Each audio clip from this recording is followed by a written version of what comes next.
Chapter 745. Leader, something's not right. Look, the enemy isn't panicking at all. Instead, they seem to be prepared. Lu Dai's voice traveled into Yella's ears, and he couldn't help but take a closer look. Although he had doubts in his heart, he still said fearlessly, "It's fine, we have 3,000 elite cavalrymen, and the enemy has less than 3,000 men. Even if we face them head-on, they won't be a match for us. Charge." The comparison of forces and the quality of the soldiers gave Yella unlimited courage and confidence. However, not long after he said that, the ground around them suddenly trembled. Following that, a large number of Mongolian cavalry appeared on their left and right.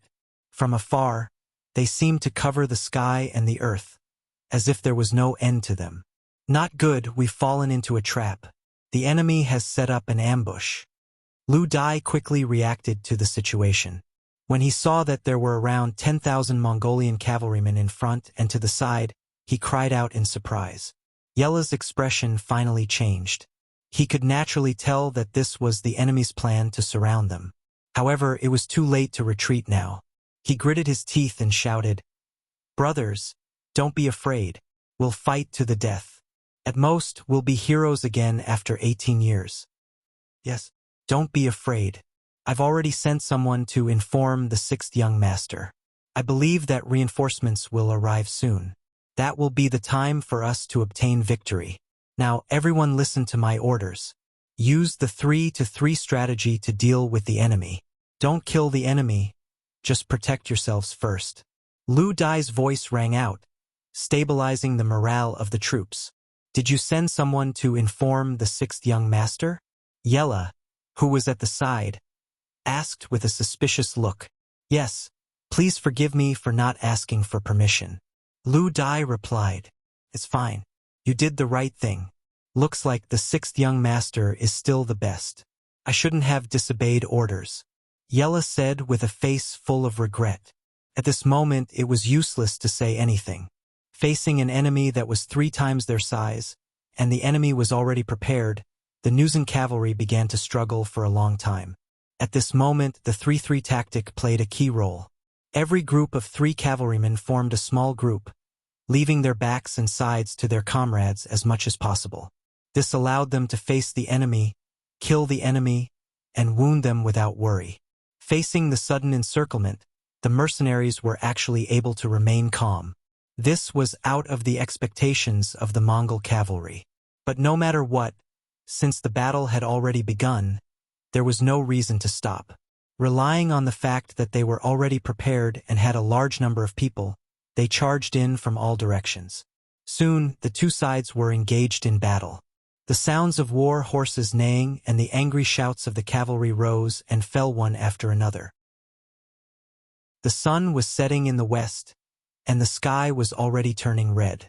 Bright red blood flowed out in front of the horse-drinking river. Cavalrymen were constantly being cut down from their horses, and the sounds of howling and screaming were endless. Yella waved his saber and slashed at the Mongol cavalry one after another. After fighting for less than 2 hours, his entire body was already covered in blood. However, whether the blood was from his own body or from the enemy's body, he was already unable to distinguish. Now, he only knew how to wield his saber mechanically.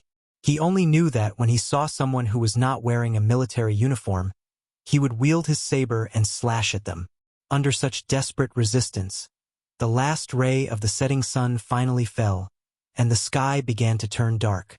Once the sky turned dark, it was difficult for both sides to unleash their full strength. When they could not see the situation on the other side, the speed of their attacks became more careful. It was as if they were afraid that they would hurt their comrades if they were not careful. Using this opportunity, Yella could finally heave a sigh of relief. The continuous slashing just now seemed to have used up all the strength in his body.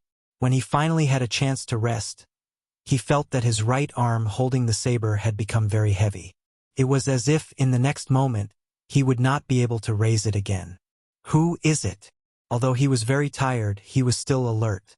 When he felt that someone had appeared beside him, he instinctively slashed his saber. But it was immediately blocked. Then the familiar voice of the vice commander, Lu Dai, rang out. "Commander, it's me." Lu Dai, haha, you're still alive. How are you? When he heard Lu Dai's voice, Yella forced a smile.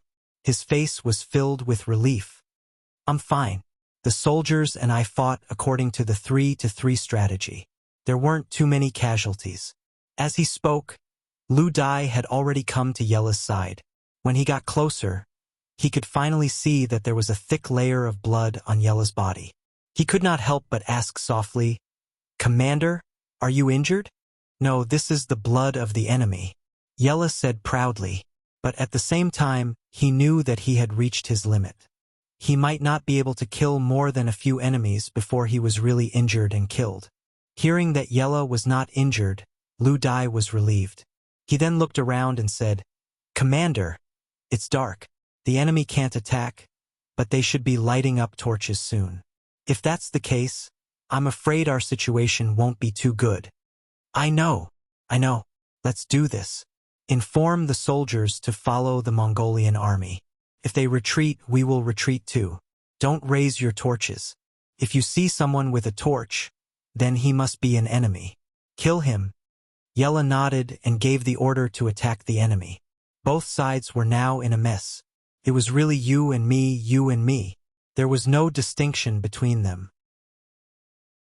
At this time, if anyone dared to light up a torch, they would be the first to be lit up. They would unavoidably become a target for everyone. "Yes, Commander." After Lu Dai agreed, he said to the few soldiers beside him, "Go and pass on the commander's order. If you don't see where our brothers are, shout. This way, everyone can hear you."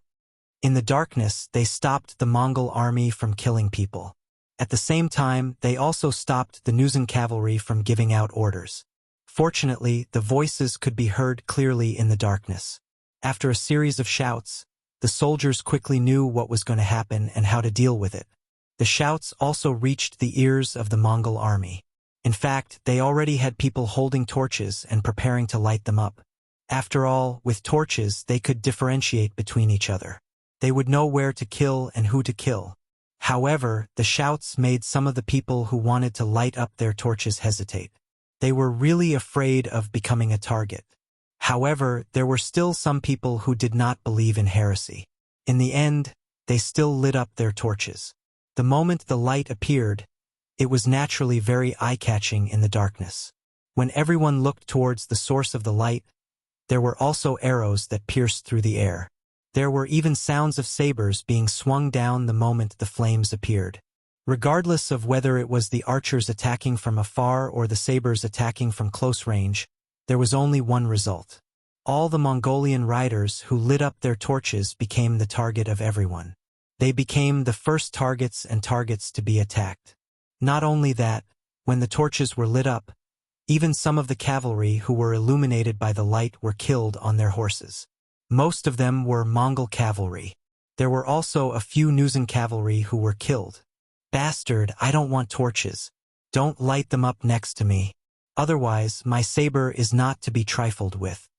Seeing that not only the people who lit up their torches but also the people around them were about to be implicated, loud shouts rang out. These shouts were all from the Mongol cavalry. After all, everyone was afraid of death. Especially when they had the chance to win, no one wanted to die. The strategy of using torches to kill the enemy in the darkness failed. This was because everyone was too close.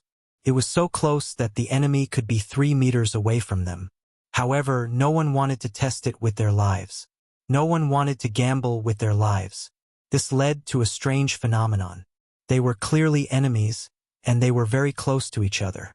However, on this night, they were actually living in peace. Everyone seemed to have reached a tacit understanding and were waiting for the arrival of dawn. They were all saving their strength.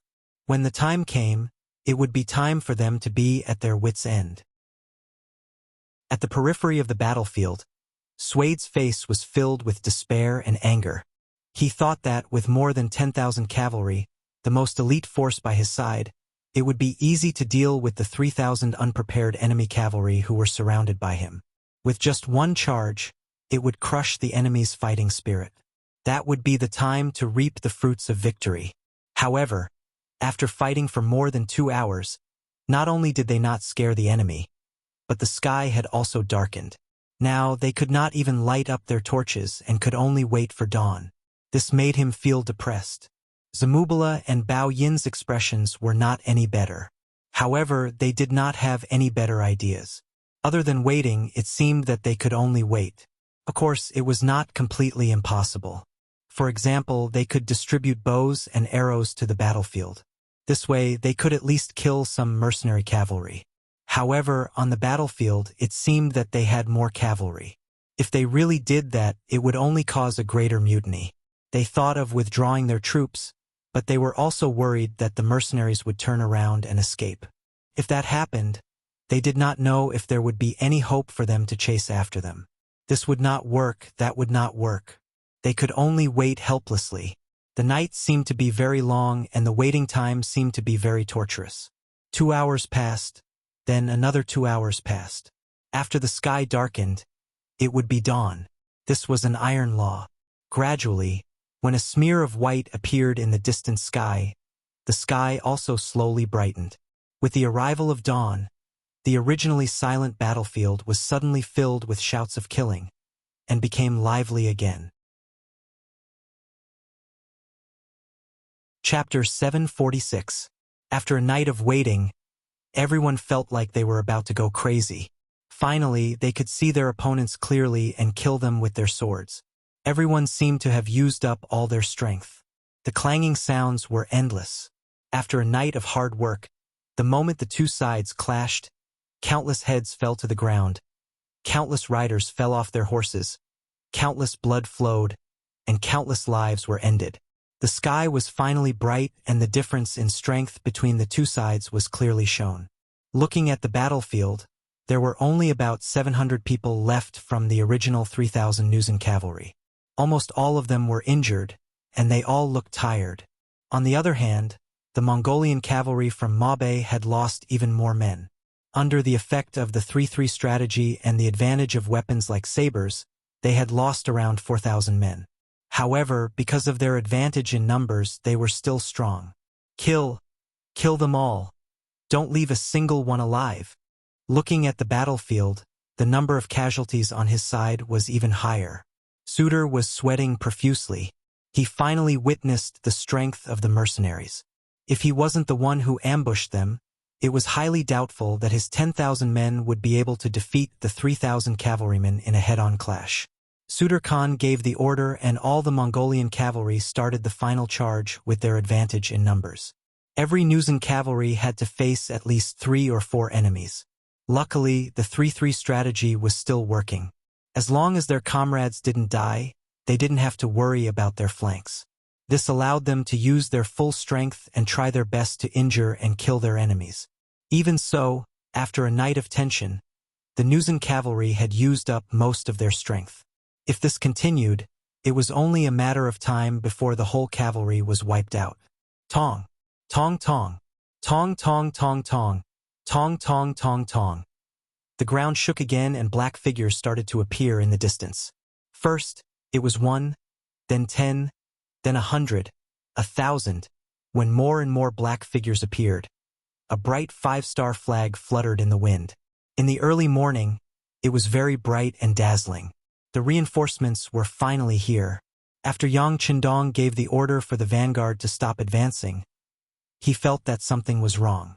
He was well aware of the combat power of the Nuzen cavalry regiment. It could be said that unless they used firearms like the 3 divisions of the Cold Front, no one would be a match for them if they only used cold weapons in a battle. He was satisfied with the strength of the Jurchen cavalry regiment, but at the same time he was slightly worried. The stronger a person was, the more arrogant they would be. Once the opportunity appeared, in order to perform better, they would most likely not listen to his orders. Yang Qindong was proud, but he was never arrogant. He had a good understanding of the generals under his command, especially the ones he had put in important positions. If he gave orders to Zhue Feng's reinforced first group, or Lu Zhu's reinforced second group, they would unconditionally listen to his orders. However, this might not be the case for the Jurchen and Tatar cavalry. Because he was worried, Yang Qindong added another order, which was for the 3 divisions of the Cold Front to send a group to support them. It would be best if the Jurchen cavalry regiment listened to his orders, but if the situation changed, he had to think of a way to pull them back and try to stop them from moving ahead. In history, Ma Su was a smart person and was valued by Zhuge Liang. However, because of his arrogance, he lost his footing and caused the Shu army's plan to fail. Since there was a lesson in front of him, Yang Chundong had to be prepared. After receiving the order, the 3 divisions of the Cold Front personally led a group of fast horses and set off. They threw down all the heavy equipment and traveled light. While they were moving forward, they met the scouts sent by Deputy Commander Lu Dai and found out what the Nuzen cavalry was going to do next. As a result, their footsteps became even faster. They rushed all the way and finally arrived at the battlefield 10 hours after the battle had ended. At this time, the Jurchen cavalry regiment was basically crippled. The original 3,000 cavalry was only left with 600, and they had lost 4/5 of their forces.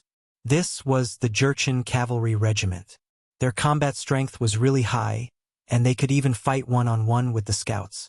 If it was any other cavalry regiment, they would have been wiped out and would not have been able to hold on until now. However, after 10 hours, they still had to rely on the darkness of the night. At this moment, they were like an arrow at the end of its flight. Facing an army several times their size and the Mongol elites from Mabe who were prepared, they had already used up all their strength.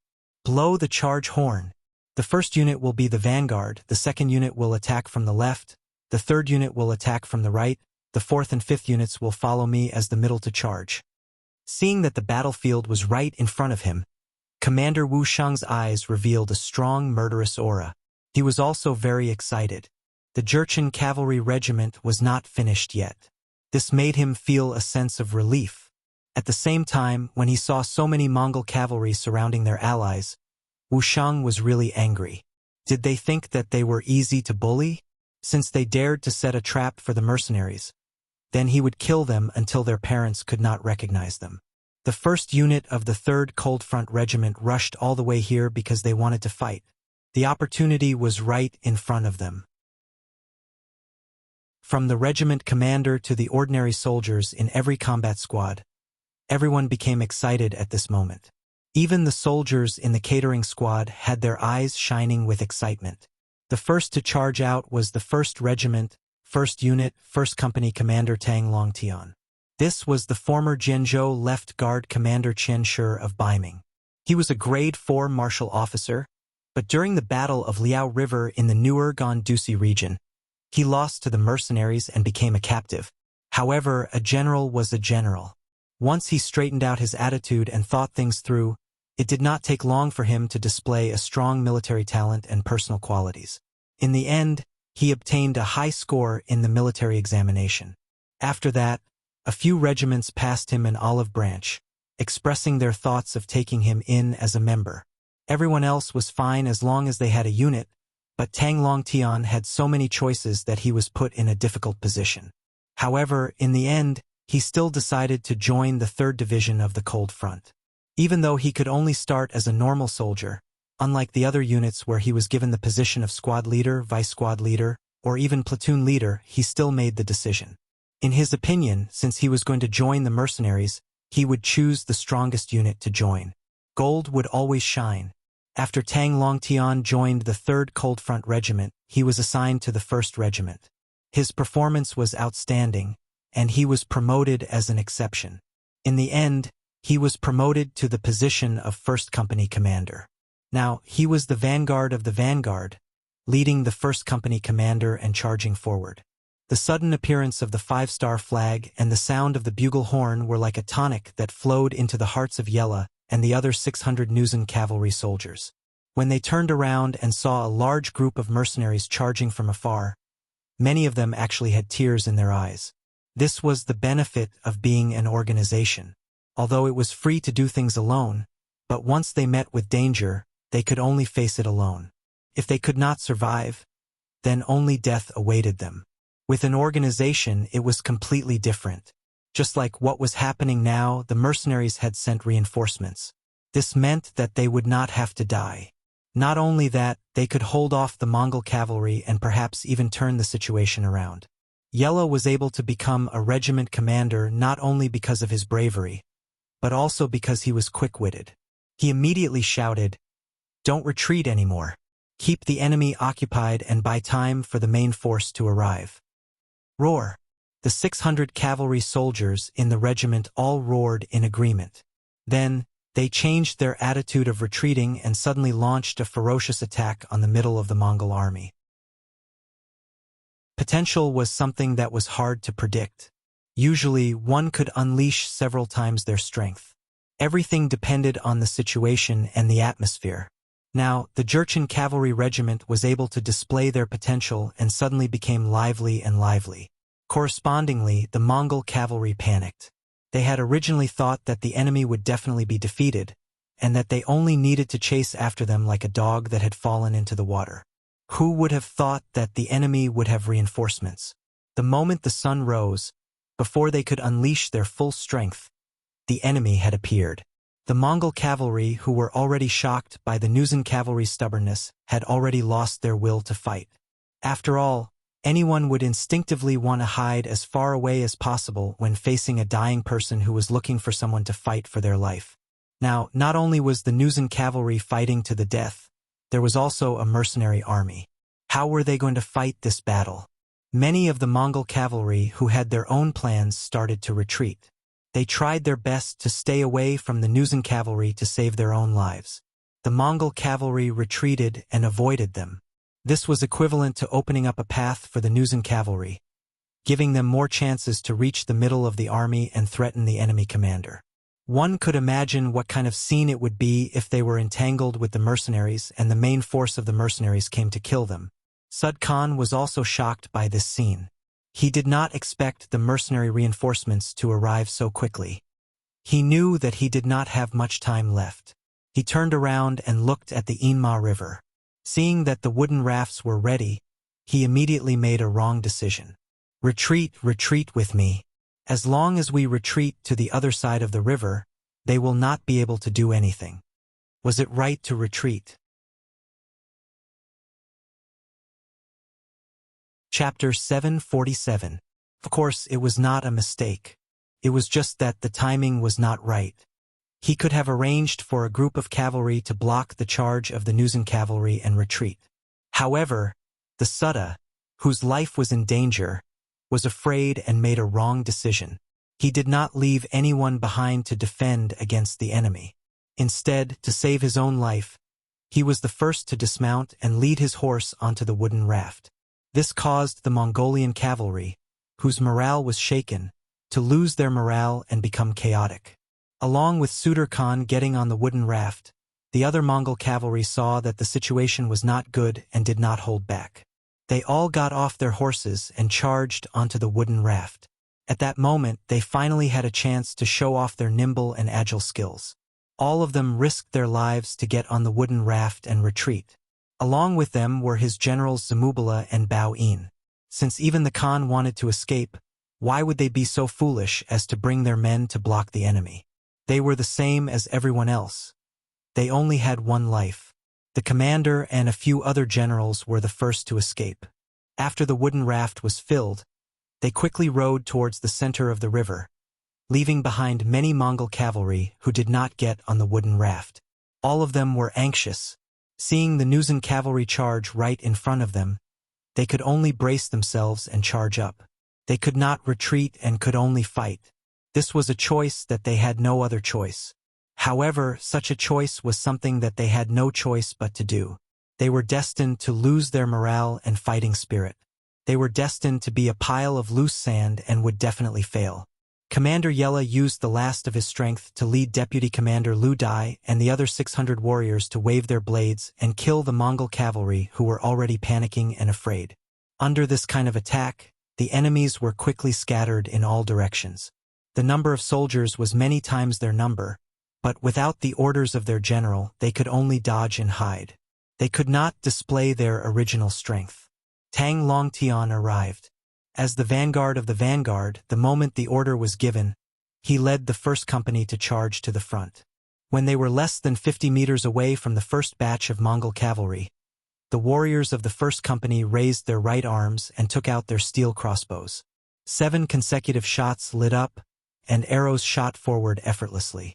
They hit the Mongolian cavaliers who were caught off guard and were still in a state of panic. In just a short encounter, dozens of enemies were killed. However, this was just the beginning. The 7 consecutive shots continued to display its advantage. Under the rapid firing of arrow after arrow, the Mongolian cavalrymen who were thrown into disarray were shot down from their horses and lost their ability to fight. In this battle, Tang Longtian could be said to have killed to his heart's content. Facing the Mongol army that had lost all morale and were only focused on escaping, forgetting that they still had bows and arrows on their backs and could retaliate, the Mongol army actually quickly fired out all 7 consecutive shots, killing over 300 of their enemies in the process. This was equivalent to unleashing more than 300% of his combat strength. This was a great contribution. Overjoyed, Tang Longtian put away his 7 consecutive shots and shouted to his subordinates, "Draw your swords, kill the enemy, it's time to make contributions. Kill." The 100 warriors who did not lose any of their men shouted loudly and cooperated with him. Then, they followed behind their company commander and stabbed into the chaotic Mongolian cavaliers like a needle. Tang Longtian was charging forward with all his might, showing that he wanted to meet up with the Nuzan cavalry. Behind him, the commander of the 1st Battalion, Guofeng, led the other 3 companies and rushed over. Another wave of 7 consecutive shots heavily injured the Mongol cavalry, greatly reducing the enemy's strength and achieving the goal of heavily injuring the enemy and breaking their hearts. The 2nd and 3rd battalions followed the orders and attacked from the left and right, forcing the Mongol cavalry who were running away in all directions back to the main formation.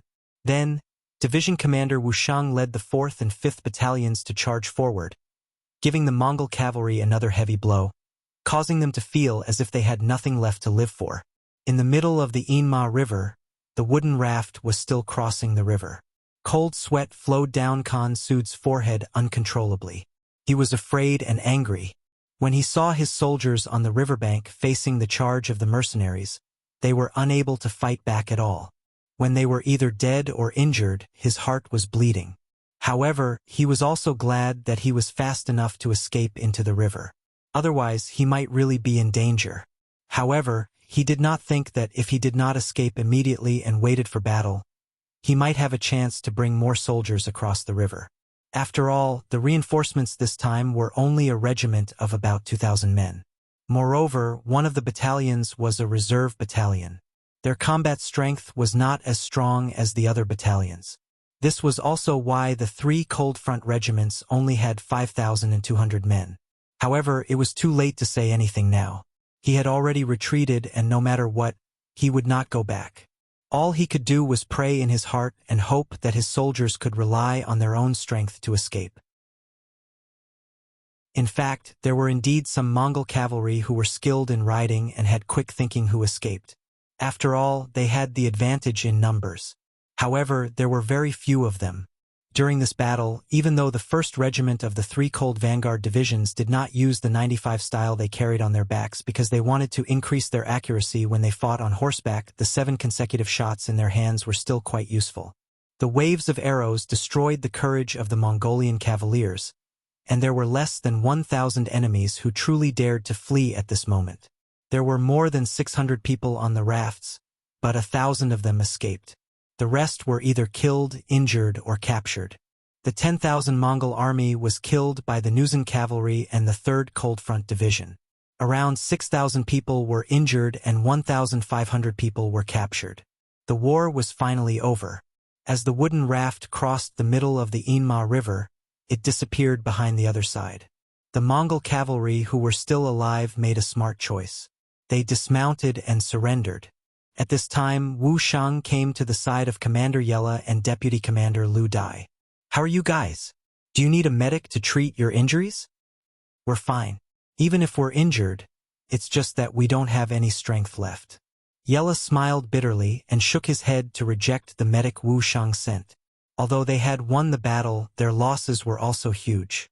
Moreover, these losses were caused by his disobedience to military orders and making the wrong decision. This caused his expression to become unsightly. Yella did not even know what to do next. How could he face the 6th young master as a criminal? As if he could see that Yella was not in a good mood, Wuxia patted him on the shoulder and said, "Okay, don't think too much. The sixth young master is wise. You have to believe in this."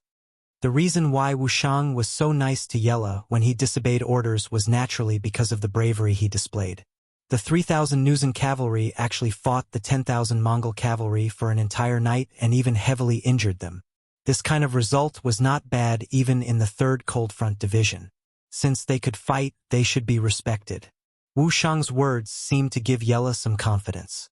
At the very least, he forced a smile on his face. "Thank you, Teacher Wu. No need to thank me. It's all because of your performance that I admire." Wuxia nodded gently and then said to the correspondent beside him, "Immediately send someone to report this matter to the 6th young master. At the same time, send someone to the nearby forest to find wood and get a carriage. I think the comrades of the Jurchen cavalry regiment are tired. Let them get on the carriage and have a good rest." The smoke of the battle gradually dissipated and the river drinking horse returned to silence. Wuxia, who had chased away the Sud, did not intend to pursue. Firstly, he did not have a ready-made wooden raft. If he wanted to rush, he would need time. Who knew where the enemy would escape during this time? Secondly, with the experience of Yella's Nuzen cavalry, if he forced his way across the river and the Mongol cavalry was waiting for him on the other side, wouldn't he be sending himself to be attacked? One was in the river and the other was on the shore. There was not much of an advantage. He didn't give the order to pursue and instead turned back. This indeed made the plan of Sud Khan, who was waiting on the other side of the Inma River, fail. Just as he crossed the river, another general under him, narration, also brought 20,000 cavalry over. He then formed an encirclement and waited for the mercenaries to appear. However, after waiting for a long time and not seeing anyone, the Sud Khan sent a wooden raft across the river. Only then did he know that the mercenaries had already retreated. "Khan, let's chase. They only have 2,000 people and most of them are tired. They can't be our match." Naderasong, who had not seen the strength of the mercenaries, suggested. How could the Sud Khan not want to turn the tables? However, thinking about the stubbornness of the mercenaries and the possibility of reinforcements appearing at any time, he shook his head and said, "Forget it. Let them be. Anyways, as long as they can't cross the river drinking horse, we will be safe. Our tribe will also be safe." The Sud Khan was really scared after being beaten. 2 battles in a row and 2 defeats. One of them was when he had the advantage in numbers and his plan had succeeded. However, he still could not take down the enemy. He really did not know how he could defeat the mercenaries. He was afraid and even had a shadow in his heart. This was the result that Yang Chendong wanted. He did not expect to completely destroy the Mongol army in this battle. The enemy had 600,000 soldiers and soldiers. Such an opponent was not something that he could defeat with his current strength. He did not have such a big appetite. Beating the enemy until they were afraid and did not dare to find trouble with him was the main goal of this battle. Now it seemed that the strategy had been achieved. Just from this point alone, it was worth it to send out troops. Chapter 748. Wuxia retreated and soon met up with the main force of the Cold Front Division. Then, the army retreated and finally met up with Yang Chendong's army. At this time, Yila and Lu Dai, who had been resting in the carriage, also regained their energy. As soon as they returned to the camp, the 2 of them knelt in front of the 6th young master's tent and didn't get up for a long time. Yang Chendong listened carefully to Wuxia's report and learned about some details of the battlefield and the bravery of the Nuzen cavalry. 6th young master, these Nuzen cavalrymen are really good. If it were us cold vanguard warriors who didn't use guns, I'm afraid that they would be able to do the same. They are really good, so... Wuxia stuttered, which attracted Yang Chendong's attention. "What are you trying to say?" Wuxia's heart skipped a beat when Yang Chendong looked at him. Although he was now the commander of the Cold Front Division and was a high-ranking officer in the army, he was still a primary school student in front of Yang Chendong. It wasn't an exaggeration to say that Yang Chendong only needed to say one word to make him lose everything. Therefore, when facing Yang Chendong, Wuxiang did not dare to have the slightest bit of arrogance and pride. Seeing that Wuxiang didn't speak, Yang Chundong snorted and said, "You want to plead for them, right?" "Yes, I want to plead on their behalf." Wuxiang straightened his body and puffed out his chest as much as he could as he spoke. "Okay, then you can go out and kneel." This time, Yang Chundong didn't even raise his head and said this casually. Wuxiang was stunned when he heard this. He didn't seem to have heard it clearly and had a puzzled look on his face. Then, Beta Persei's loud voice rang out. "Don't you want to plead for them? Then go out and kneel. Isn't it clear?" Oh, I know," Wuxiang said as if he had just realized something. He didn't forget to give a standard military salute before leaving the tent and kneeling outside. "Okay, you've become smarter." Now that there was no one else in the tent, Yang Chundong raised his head and glanced at Beta Persei. The other party actually understood the meaning of his words. It seemed that Beta Persei, who had followed him, was no longer a martial artist. He had also learned to use his wisdom. After being praised by Yang Chundong, Beta Persei showed an embarrassed smile, and then flattered, "Even a stone will be enlightened if you follow young master every day." "Haha, that's a good analogy." Yang Chundong laughed heartily. He was also considering how to deal with Yella. Logically speaking, if he disobeyed a military order, he would definitely be severely punished. The lightest punishment would be demotion, the heaviest punishment would be to have him retire from active service, or even to be charged with a crime. However, he had won the battle and showed his capable side. There weren't many of such generals even in the mercenary army. It would be a great loss to not let him lead the troops. He had to be punished even if he was guilty. Otherwise, if the other officers followed suit, wouldn't it be a mess? For a moment, Yang Chundong couldn't openly go easy on him. At this moment, Wuxiang stood up and gave him a hint to solve the problem. In this way, he let the other party go out and beg for mercy. In this way, the law couldn't punish the masses and he had a way out. Most importantly, after this incident, the officers below could be more united. Could be said to be killing two birds with one stone. Outside the tent, Wuxiang, who was wearing the rank of senior colonel and wearing a white cloak, came out and knelt on the ground, level with Yella and Lu Dai. This scene shocked the two of them so much that their eyes widened. Lu Dai was even more puzzled and asked, "Commander Wu, didn't you make a meritorious service? Why are you kneeling here with us?" This was also the question Yella wanted to ask. Wuxiang shook his head and said with a bitter smile, "I'm pleading for mercy on your behalf. Although you disobeyed orders in this battle under the circumstances, if I was the one leading the troops, I'm afraid I would have made the same choice." He said that he was pleading for mercy on their behalf, and that he would have made the same choice. When Yilla and Lu Dai heard this, the two of them couldn't help but shed tears of joy. It was as if they had found a confidant, as if they had found a family member who understood them the most. They cried and were emotional. Wuxiang's actions also made Yella and Lu Dai feel warmth. Although it was true that they were prisoners of war and had some other thoughts in their hearts, Wuxiang's actions completely suppressed the last bit of small thoughts in their hearts, letting them know what the warmth of a family was like. Not long after Wuxiang knelt on the ground, the political commissar of the 3 divisions, Chun Bo, arrived. Seeing the scene in front of him, he only pondered for a moment before kneeling on the ground with a plop.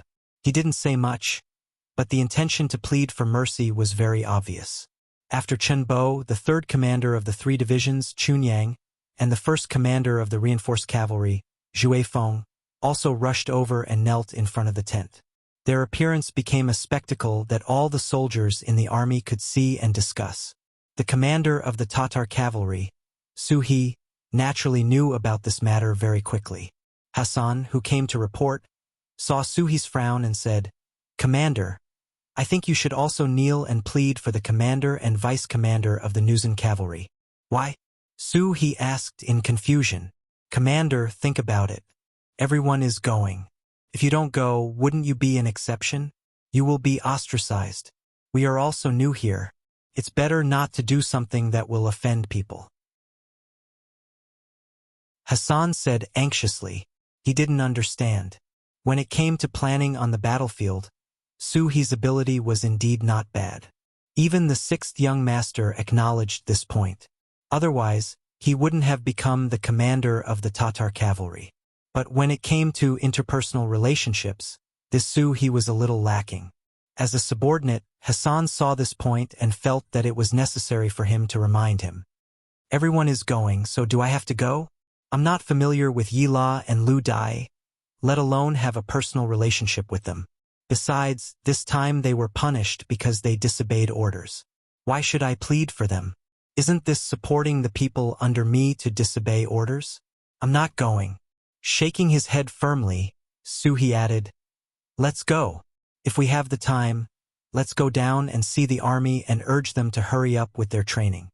Su-he's stubbornness made Hassan shake his head. But he was the commander. Since he had made a decision, how could he, a small company commander, question it at will? With a long sigh, he followed the commander to the temporary training ground. Outside Yang Qindong's tent, except for the commander of the Tatar cavalry, Su-he, the other officers of the regiment and above rushed over to plead for Yila and Lu Dai.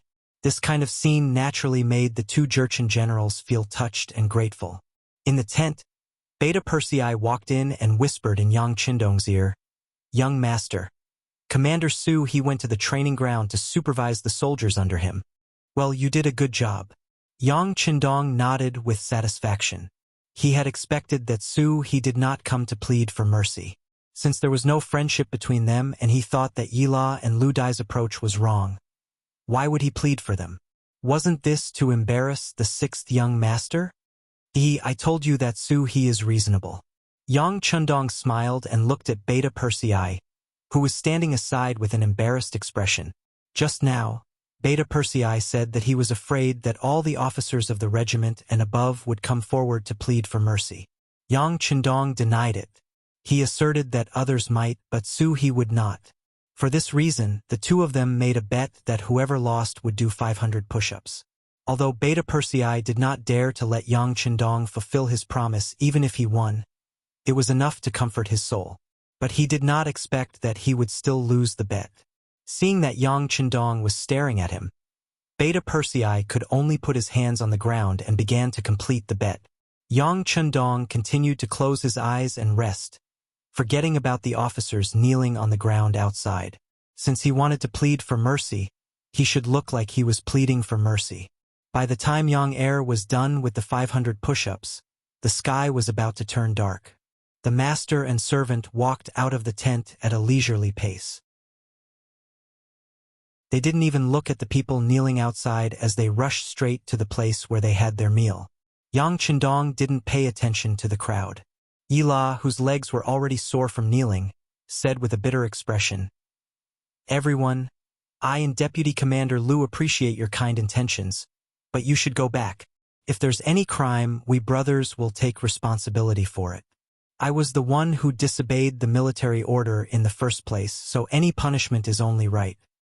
"That's right. You guys should go back. It's time for dinner." Vice Captain Lu Dai also spoke up. Wu Shang and the others did not seem to hear the words of the two. They were still kneeling there with their heads raised, their gazes firm and resolute. They seemed to have determined their actions from the moment they knelt down. They would not get up unless there was a result. Looking at this scene, Yila and Lu Dai were very excited. At the same time, they were constantly reflecting in their hearts. If there was a chance, they must perform better in the future. Yang Qindong and Beta Persei came back after dinner, but they still did not look at the people kneeling on the ground. Instead, they returned to the tent. Just like this, time passed by little until the sky was completely dark. It was time to rest and sleep. Under the supervision of the battalion-level officers, each of the military camps entered the tent to rest. Outside the main tent, several regimental commanders were still kneeling on the ground. They did not get up, nor were there any orders for them to get up. The lights-out signal resounded throughout the entire military camp. Except for the temporary medical team who still had candlelight and the wounded who could not sleep due to the pain, the entire military camp entered a state of silence. At this time, there was finally movement from the main tent. Beta Persei walked out. "Come in, all of you." The young master wants to see you.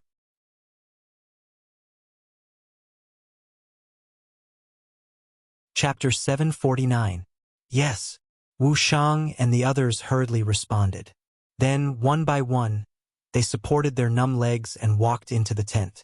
The tent was already lit with candles, making it extremely bright. Yang Chendong was reading an ancient book in his hands. He waited for Wu Shang and the others to enter the tent one by one before he slowly raised his head. His cold gaze swept across everyone's faces. Everyone who was stared at by Yang Chendong could not help but lower their heads, as if they had done something wrong. Just when everyone was feeling uneasy and did not know how the sixth young master would deal with them, Yang Chendong finally spoke. It's already late at night, and the soldiers are already asleep. What does this mean? Faced with this sudden question, everyone was stunned. They were at a loss and did not know how to answer. Wu Shang's face was filled with confusion at first. Then he turned his head and his gaze fell on political commissar Chen Bo, wanting an answer. However, at this time Chen Bo was also confused. He did not understand why the sixth young master would ask such a question. Even Chen Bo did not know, let alone the others. Everyone was stunned and did not know how to answer. All of this was seen clearly by Yang Chendong. Then his voice sounded again. This means that with or without you, the army will still exist. What should be done will be done. Everyone suddenly understood, and then their faces turned red. They finally understood the sixth young master's meaning. There were indeed arrogant people among them who thought that it was because of them that the soldiers under them were so obedient and could win the war. However, now that Yang Chendong said this, they were surprised to find that without them, the soldiers under them were still very orderly. In that case, wouldn't their role become very small? The reason why Yang Chendong chose to meet them after they fell asleep was to warn them in this way. Don't think that things will fall into chaos just because the army left. Facts have proven that the earth will continue to spin even without anyone, even without Yang Chendong. Yang Chendong sighed and said, Facts have proven that it wasn't you who made these adorable warriors, but these adorable warriors who made you. So please put away your arrogance and think more about the warriors on the battlefield in the future. Sometimes a wrong decision can cost them their lives. Do you understand? Yes, sixth young master, we understand. Everyone answered in unison. This was not a perfunctory reply, but a genuine sense of regret in his heart. Everyone looked regretful. Yila and Lu Dai knelt on the ground again and said, Sixth young master, we were wrong. We thought too highly of ourselves and didn't care about the safety of our brothers. You were wrong. Because of your wrong decision, many Jurchen elites died. This is a lesson that not only you but everyone else must remember. Yes, we will remember. Wu Shang, Chen Bo, and the others answered as if they had benefited greatly. It was obvious that this sentence came from the bottom of their hearts. Yang Chendong was very satisfied in his heart, but he still said with an unforgiving look, Since you did something wrong, you should be prepared to be punished. Yila, Lu Dai, the two of you disobeyed military orders and made mistakes in command. Each of you will be recorded with a major demerit and your salary will be deducted for half a year. If there is a next time, you will be expelled from the army. Do you have any objections? Hearing that they could continue to lead troops, Yila and Lu Dai did not dare to have any objections. They nodded and promised that there would not be a next time. As for the others, each of you will be recorded with a demerit and your salary will be deducted for half a year. Do you have any objections? Wu Shang and the others did not expect that when they came to plead for leniency, they would also be punished. They did not care about the salary for half a year. As long as they made contributions, they would be able to receive shiny silver. This was much more than their salary. But since it was Yang Chendong's order, no one dared to object. They all nodded in agreement. They did not know that the reason why he was so strict and even punished those who pleaded for leniency was because Yang Chendong did not want this to happen a second time. Otherwise, once someone made a mistake, the others would also plead for leniency. Wouldn't that be a mess? How would he be able to lead troops into battle? The matter was finally resolved. Wu Shang and the others returned to the barracks exhausted. Yang Chendong put down the ancient book in his hand and came to the sand table in the tent. He looked around and pointed to Su Yunsheng, the commander of the reconnaissance battalion, and asked, "Are there any Mongolian tribesmen around here?" "There should be some, but they are all individual households. There is only one or a few households within a few hundred miles. We really can't let the army stay here." Su Yunsheng understood the meaning of the sixth young master and immediately gave an answer. "Well, there is not much food in the barracks. It will be enough to eat mutton every day. Inform everyone to prepare early tomorrow morning. After lunch, the army will set off and retreat to the first city." Yang Chendong nodded and gave the order to withdraw the army. After a total of 24 days, Yang Chendong finally returned to the first city with the army. It was different from the previous trip. This time, there were countless horses and sheep, as well as nearly 10,000 Mongolian tribesmen following the army. As soon as these people entered the city, they were handed over to the city lord, Yumian. Yang Chendong himself went straight to the wasteland that had been reclaimed. There is strength in numbers. The words of the great ancestor were true. With the efforts of Yumian and the joint efforts of the soldiers who stayed behind in the city, 2,000 acres of wasteland had been reclaimed outside the first city in just over 20 days. Looking at the flat ground and the straight trenches, Yang Chendong was very satisfied. "Not bad, not bad. We can consider planting in a greenhouse." The weather on the grassland was colder than inland. It was not an exaggeration to say that the weather here was cold for half of the 12 months of the year. This also led to the fact that in such a climate, there was only one season of crops. The natural climate factors made the lives of the people who were still dependent on food difficult. It was something that was difficult to change. But because of the arrival of Yang Chendong, this was destined to change.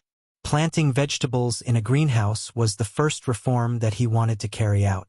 Whether it was an army or a country, it was fine. If they wanted stability, they must first be able to fill their stomachs.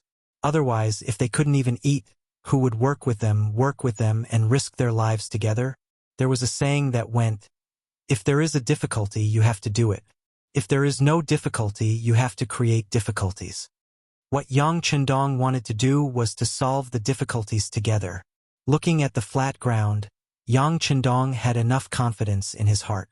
He had sent a telegram to Cheking City before he went to the Mongol tribe in the north, asking them to make greenhouse tubes and plastic films according to his requirements.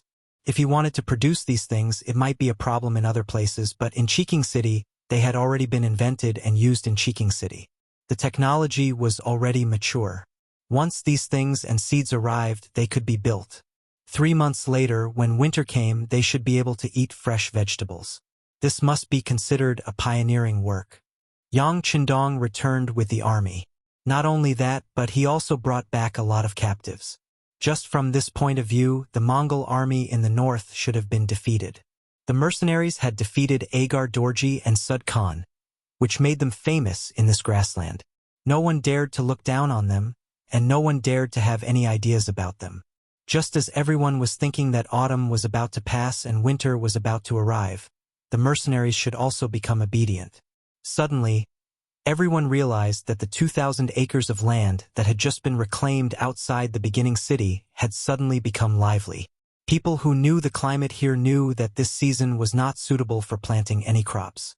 Let's not talk about whether you could guarantee to protect the fruits of victory. In this kind of weather, everything would freeze to death. This was not allowed by the heavens. Who could go against the heavens? And at this time, the mercenaries actually wanted to do this against the heavens. How could it not surprise and amaze people? When the other forces nearby heard this news, their first thought was that the mercenaries were crazy. They would do a useless thing that would cost them a lot of money, but in the end, they would not gain anything. However, on the land outside the beginning city, Yumian did not think so. When he was in Jilin City, there were already greenhouse vegetables. However, because the climate there was not bad, there were no problems with crops for 2 seasons a year. Even if there were greenhouses, there were not many people who used greenhouses. However, it was not that there were none. On the contrary, he had gone to see it. Later, when he heard Yang Chendong say that he could try to plant greenhouses here, he felt that his mind was suddenly enlightened.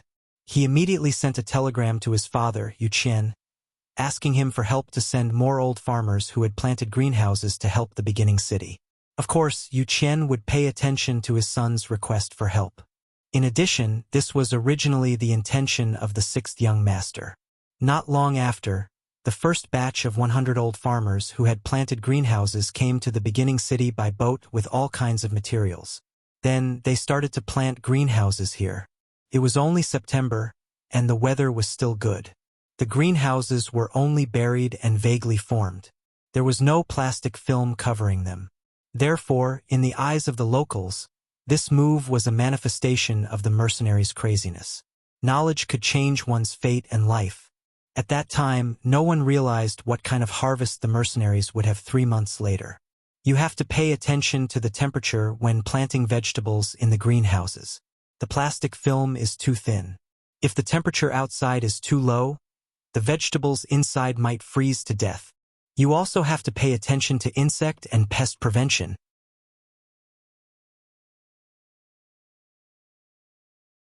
Chapter 750. We have to solve the problem of ventilation and sunlight. Once it snows heavily, we have to clean it up in time. Not only can we let the sunlight shine, but we can't let the heavy snow collapse the greenhouse. Yang Chundong introduced his experience to Yu Mian and the 100 old farmers. Although these old farmers were veterans in planting crops, the climate in Crimson City was different from that of the first city. He still had to list out the things to take note of one by one. Yu Mian and the old farmers listened with shining eyes. They had nothing but admiration for Yang Chundong. This sixth young master acted as if there was nothing that he didn't know. Anything that was placed in front of him was no longer a problem. Yang Chundong left the matter of planting in the greenhouse to Yu Mian and these experienced old farmers.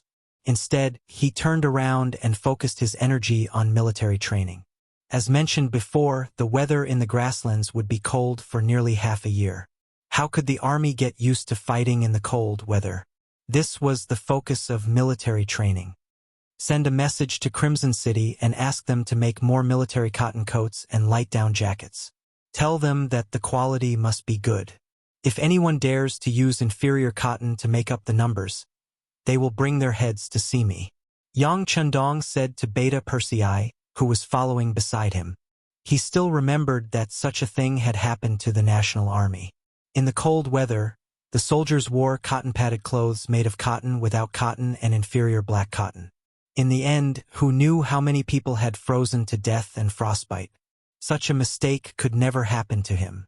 If anyone dared to do so, they would be waiting to die. Inform Crimson City to make some hot water belts. Make sure that everyone has one. Didn't I tell them that the frostbite cream I gave them last time was already developed? Then mass produce it. All the anti-cold items should also be prepared. Yang Chundong listed out a bunch of items. This was what it meant to prepare for a rainy day. Opportunities were always given to those who were prepared, and you had to be prepared. In the first city, preparations were also being made to welcome the arrival of winter. One after another, fireplaces were built by Wuxia and the other blacksmiths, and installed in the homes of the common people.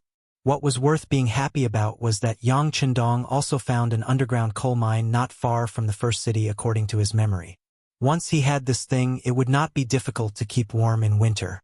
At that time, the people here would go through their first warm winter together. It would be a very pleasant and joyful thing. Datong Military Headquarters. As Baiming's first line of defense against Walla's army, Commander Sun Hong felt a lot of pressure.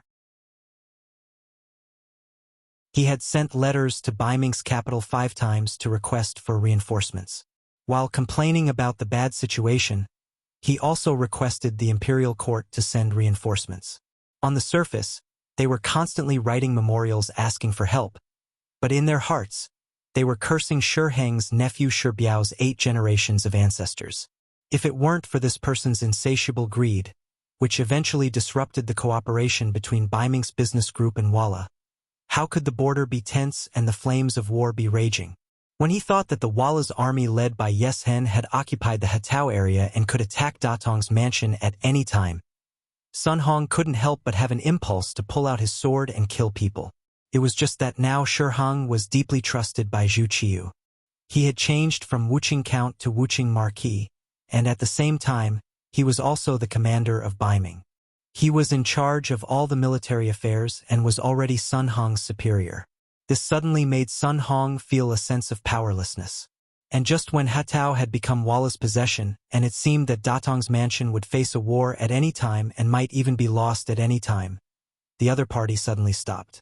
The domineering Walla suddenly became so honest, which was naturally beyond Sun Hong's expectation. At first, he suspected that the other party was preparing for a war, or even preparing to transfer more Walla cavalry to participate in the war. But when he sent out all the scouts, the news he received was the opposite.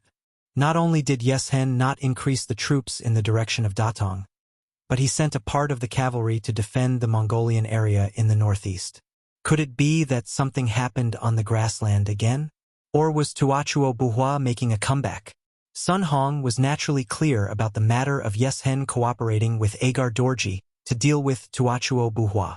It was precisely because he was clear that he thought so. Therefore, he sent out some scouts to further places to gather information. More than 2 months after this person was sent out, he finally returned with news. The answer turned out to be that the Duke of Loyalty suddenly appeared on the grassland and built a first city. He continuously fought with Agar Dorji and Mabe Mongol and won both. Sun Hong was originally the deputy chief of Datong and had always been guarding the border. He had only heard of the Duke of Loyalty but had never met him. But he had heard a lot about his glorious achievements. He also knew that although this person was young, his talent in business was amazing, especially when it came to leading troops to war. He was actually outstanding among people. Previously, when Baiming's capital was in danger, it was he who brought a few mercenaries and some people from the capital's 5 cities warden's office to defeat the powerful Walla cavalry. Later, he also made Yeshen give in and the two sides had business relations, which bought a lot of time for Baiming's development. Later, there was a rebellion in the south of the southern Ming dynasty, and it was this Duke of Loyalty who not only stopped and eliminated the rebellion, but also took down 2 small countries, Jiaoji and Lansong, and established a province there. This action was clearly to establish the power of an independent country. It was said that this action made many officials in the court furious. Many memorials were sent, but in the end, it was like a stone sinking into the sea. Regarding this, Sun Hong could understand. After all, Jiaoji and Lansong were too far away from Baiming. If they wanted to send troops to eliminate them, they would have to pass through the southern Ming dynasty. How could Zhu Qiu agree? Not to mention, even if they did send troops, it was still unknown whether they could defeat the mercenaries. The turmoil in the south made Baiming feel like it was sitting on pins and needles, but there was nothing it could do. It had to be said that this Duke of Loyalty was amazing. However, he did not expect that he would suddenly appear in the grasslands again. In such a short period of time, he had made such a big name there. No one dared to underestimate him. Of course, after understanding and knowing all this, Sun Hong was still somewhat happy. He was only a chief of the Datong army. Although he controlled the military power of 50,000 soldiers, he was still a martial artist. It was difficult for him to enter the eyes of those sage-like officials in the court. In his eyes, there was only the 3 acres of land in front of him. As long as Datong was safe, it was equivalent to him completing his duty. The appearance of the Duke of Loyalty could intimidate Walla's troops, which was beneficial to him. This was enough. Sun Hong was happy. But such important news still needed to be reported to the court. He immediately wrote a memorial and sent it to Baiming's capital. Not long after, Baiming also sent a decree. The decree was directly sent to Sun Hong and the guarding eunuch, Zhang Quan. Zhang Quan was a eunuch. During the coup of Tumu, the previous guarding eunuch, Guojing, died in battle. He was sent here to replace him. Compared to Sun Hong, this person had a close relationship with many eunuchs in Baiming's capital. If one had to say that he had a relationship with the higher-ups, Sun Hong was probably more than 1 level lower. When the decree was issued, the general idea was for Sun Hong and Zhang Quan to find a way to contact the Duke of Loyalty and ask him to contribute to Baiming's border chaos. If possible, they should even hand over the origin city to the Great Ming Dynasty's army. They should even hand over the military power of the mercenaries there. After reading the emperor's decree, Sun Hong and Zhang Quan both shook their heads. Who was the Duke of Loyalty? How could he be so easy to get along with? Did they really think that he was an ordinary official of the great Ming dynasty? Just based on the fact that he was able to defeat Agar Dorji's 50,000 cavalry and force the Mongol cavalry to cross the Inma River, just based on these 2 points, how could they be willing to submit to others? Just based on the fact that the Datong government only had 50,000 soldiers, how could they make the other party bow their heads, let alone make them hand over their military power? Sun Hong did not have a better idea, and Zhang Quan also had the same idea. The scholars of the Ming dynasty were very united, and the important officials would sometimes work together for their own interests, often forcing the emperor to give in. Under such circumstances, the development of the eunuchs was inevitable. In order to maintain the balance, both Zhu Qizhen and Zhu Qiu chose the same method, which was to promote and use the eunuchs to suppress the development of the scholars. Under such circumstances, the authority of the eunuchs became more and more important, to the point where few officials dared to not give them face. Even in the Great Tong Prefecture, Sun Hong still had to look at the face of the eunuch Zhang Quan. Eunuchs were a great threat to ordinary officials, but there were also exceptions. For example, the Duke of Loyalty Yang Qindong was the most typical example. It was said that when he first became the Duke of Loyalty, any eunuch who dared to call himself the Duke would be dealt with by Yang Qindong, the real Duke. After that, the eunuch group could not do anything to him. Just based on this point, Zhang Quan's power was not in the eyes of the other party at all. Sun Hong sighed, and so did Zhang Quan. Both of them had a sad look on their faces, but since the emperor had given the decree, they had to complete it. In the end, after thinking about it, Zhang Quan decided to go to Shi City. He wanted to see the situation there with his own eyes, so he could give an explanation to the higher-ups. Sun Hong was naturally happy that Zhang Quan was willing to go. He immediately decided to send Chenhu Sudei and his men to escort him all the way to ensure his safety. Immediately, a cavalry team of more than 1,000 people left Great Tong and went all the way to the northeast. Zhang Quan came. Whether it was to find out the truth or to find out the truth, Yang Qindong did not care too much for the time being. One of the main reasons why Shi City had to be built was to shock the Beiming imperial court.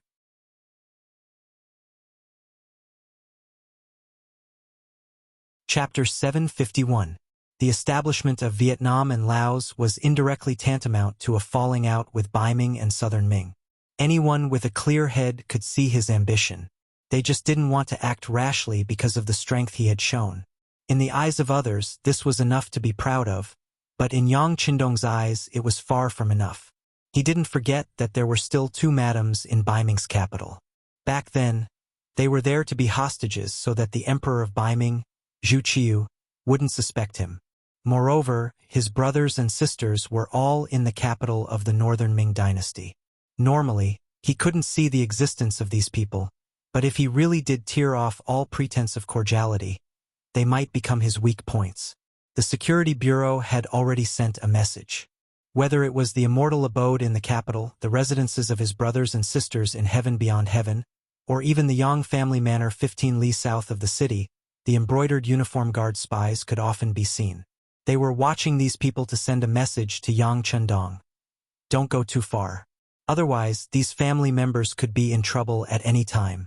With these embroidered uniform guards watching, Yang Qindong couldn't send all his family members out of Beiming's capital at the same time. For the safety of his family members and to give Beiming enough deterrence, Yang Qindong chose to build a city in the northeast of Beiming, which was the origin city. This place wasn't like the south of southern Ming, where there were countries big and small for him to conquer and form enough influence.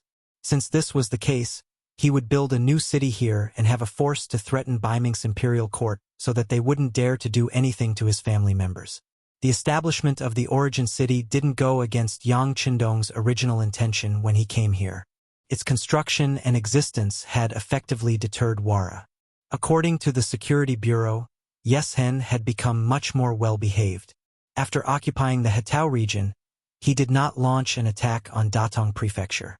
He had achieved his initial strategic goal, which was to maintain the balance between Baiming and the grassland tribes. Now, what he needed to do was to make the first city even more powerful so that no one or any force would dare to have any ideas about it.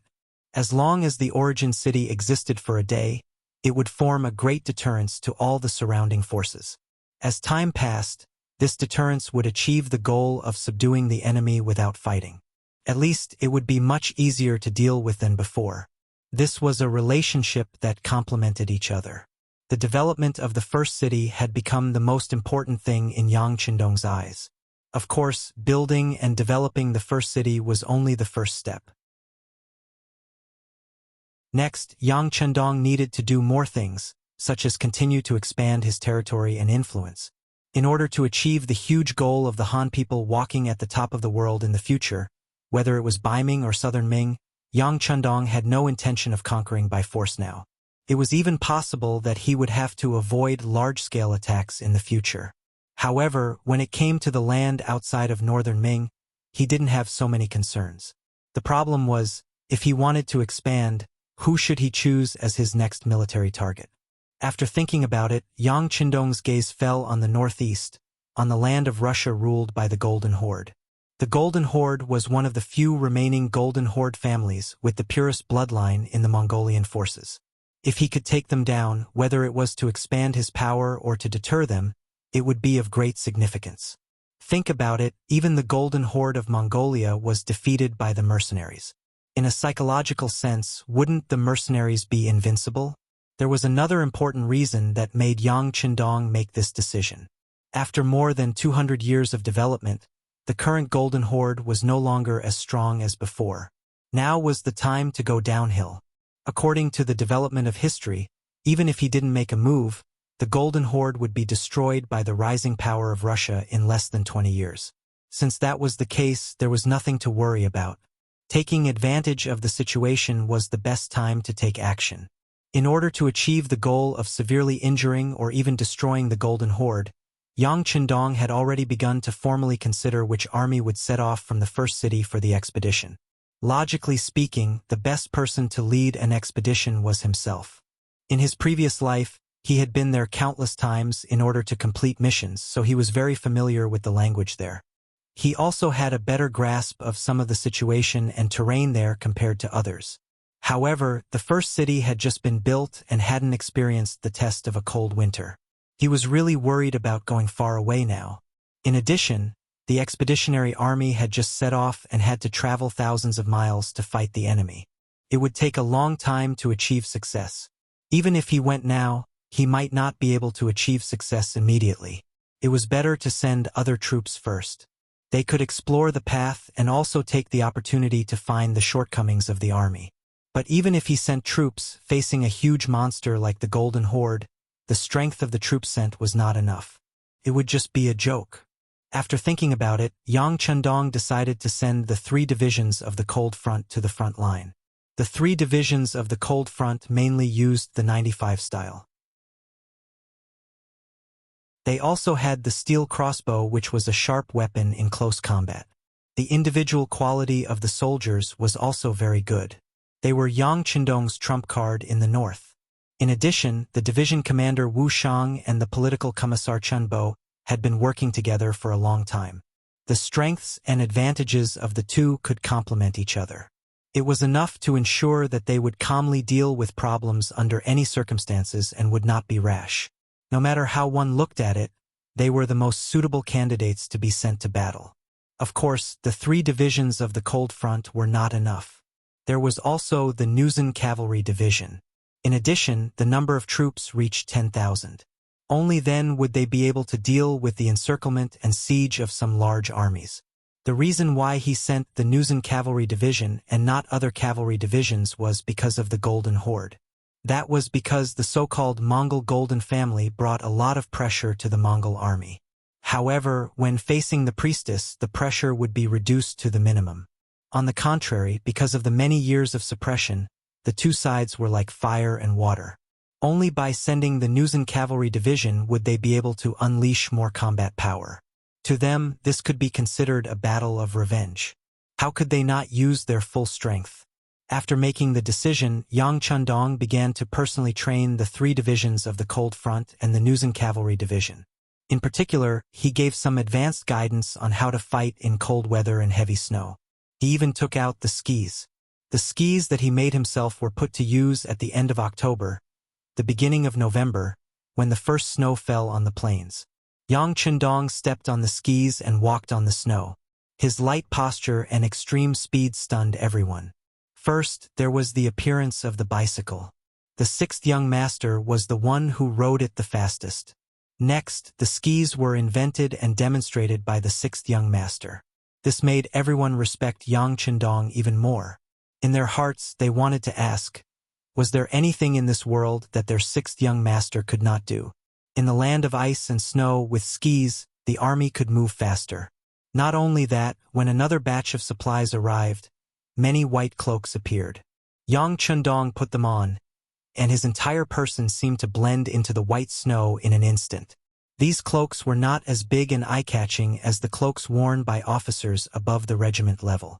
However, they could be used to hide one's figure and were the best disguise. If the enemy did not keep an eye on them and did not have information beforehand, they would not be able to see them even if they slipped under their noses. All right, you have the equipment. You can train with it now. When you are done training and the army departs, I, the young master, will personally send you off. Yang Chundong patted Wuxiang, Chun Bo and the others on the shoulders before turning around and walking out of the training ground. Wuxiang and Chun Bo were both very excited about Yang Chundong's favor and the fact that they were allowed to lead their troops into battle alone. Speaking of which, from the 3rd Regiment to the 3rd Division of the Cold Front, they had always been by Yang Chundong's side. Rather than saying that they had won every battle, it was more accurate to say that it was the 6th young master's good command and battle plans. Now, the fledglings could finally fly freely in the sky. How could the 2 of them not be excited? This did not mean that they did not want to be under Yang Chundong's command anymore. It was just that they wanted to prove their abilities. There was already news that the Cold Front was considering forming an army. It was very likely that the first army would be built in the rear headquarters, Chichen City. The first commander would also be Lang Song, the former commander of the 1st Division. Since they were going to form an army, both Wuxiang and Chun Bo would not be limited to the position of a division commander and political commissar. They also wanted to take a step forward and become a commander from a division commander.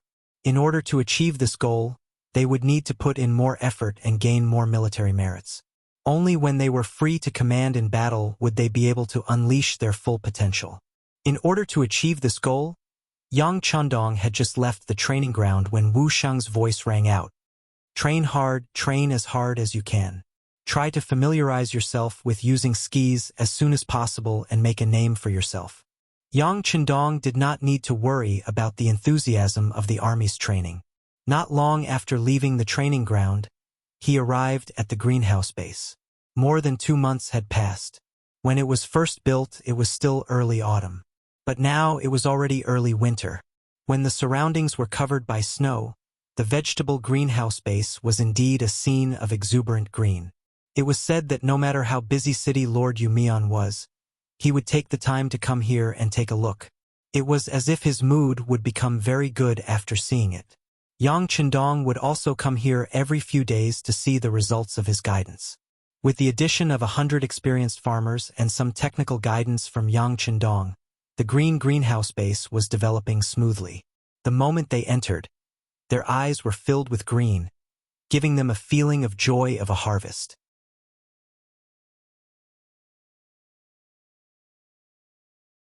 Chapter 752.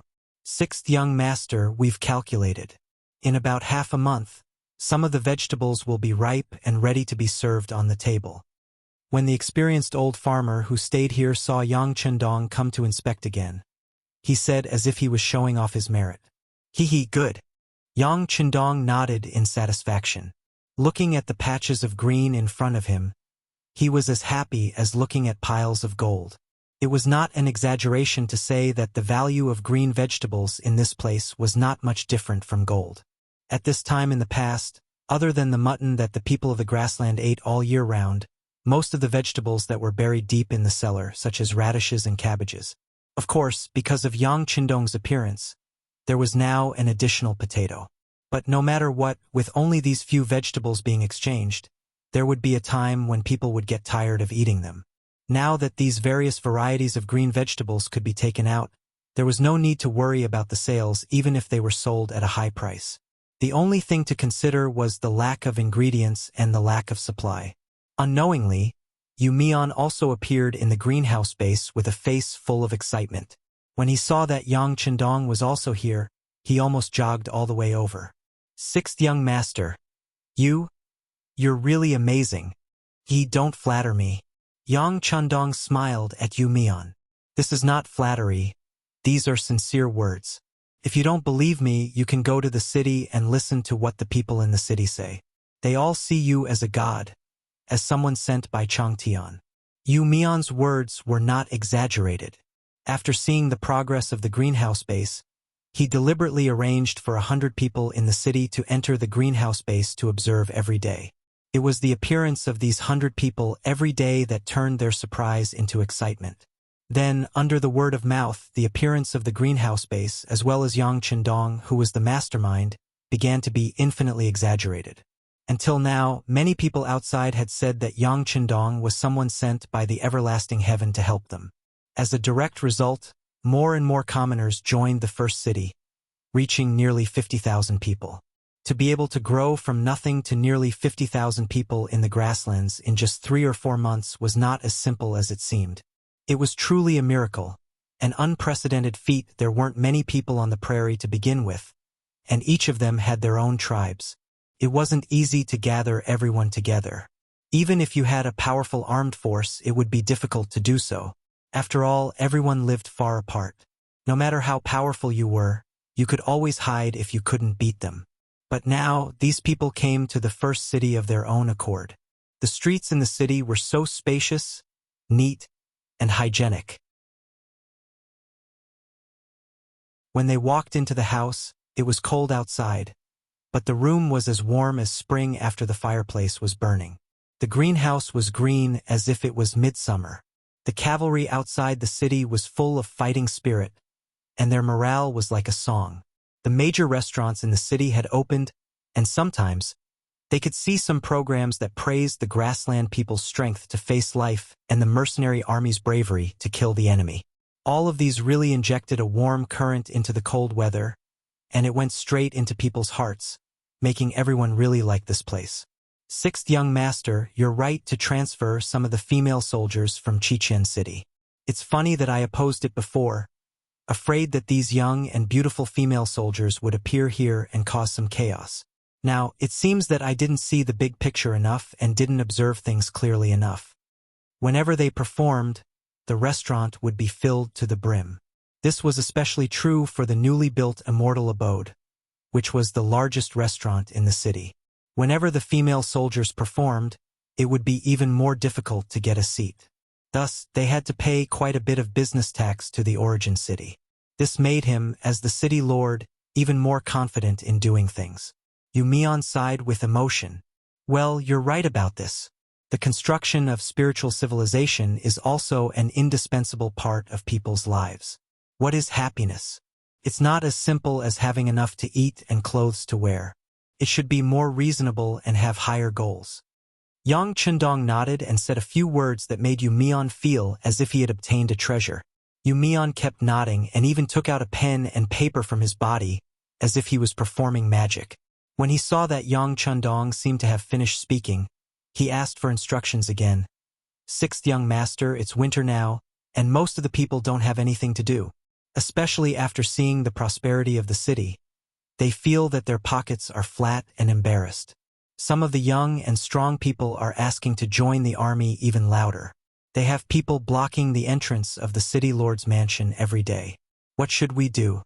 After everything in the first city was on the right track, Yang Qindong gave the newly built city lord's mansion to Yu Mian for his office, changing the original city lord's mansion to the Yang mansion.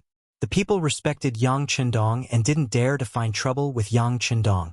However, when they went to the city lord's mansion, they didn't feel any burden.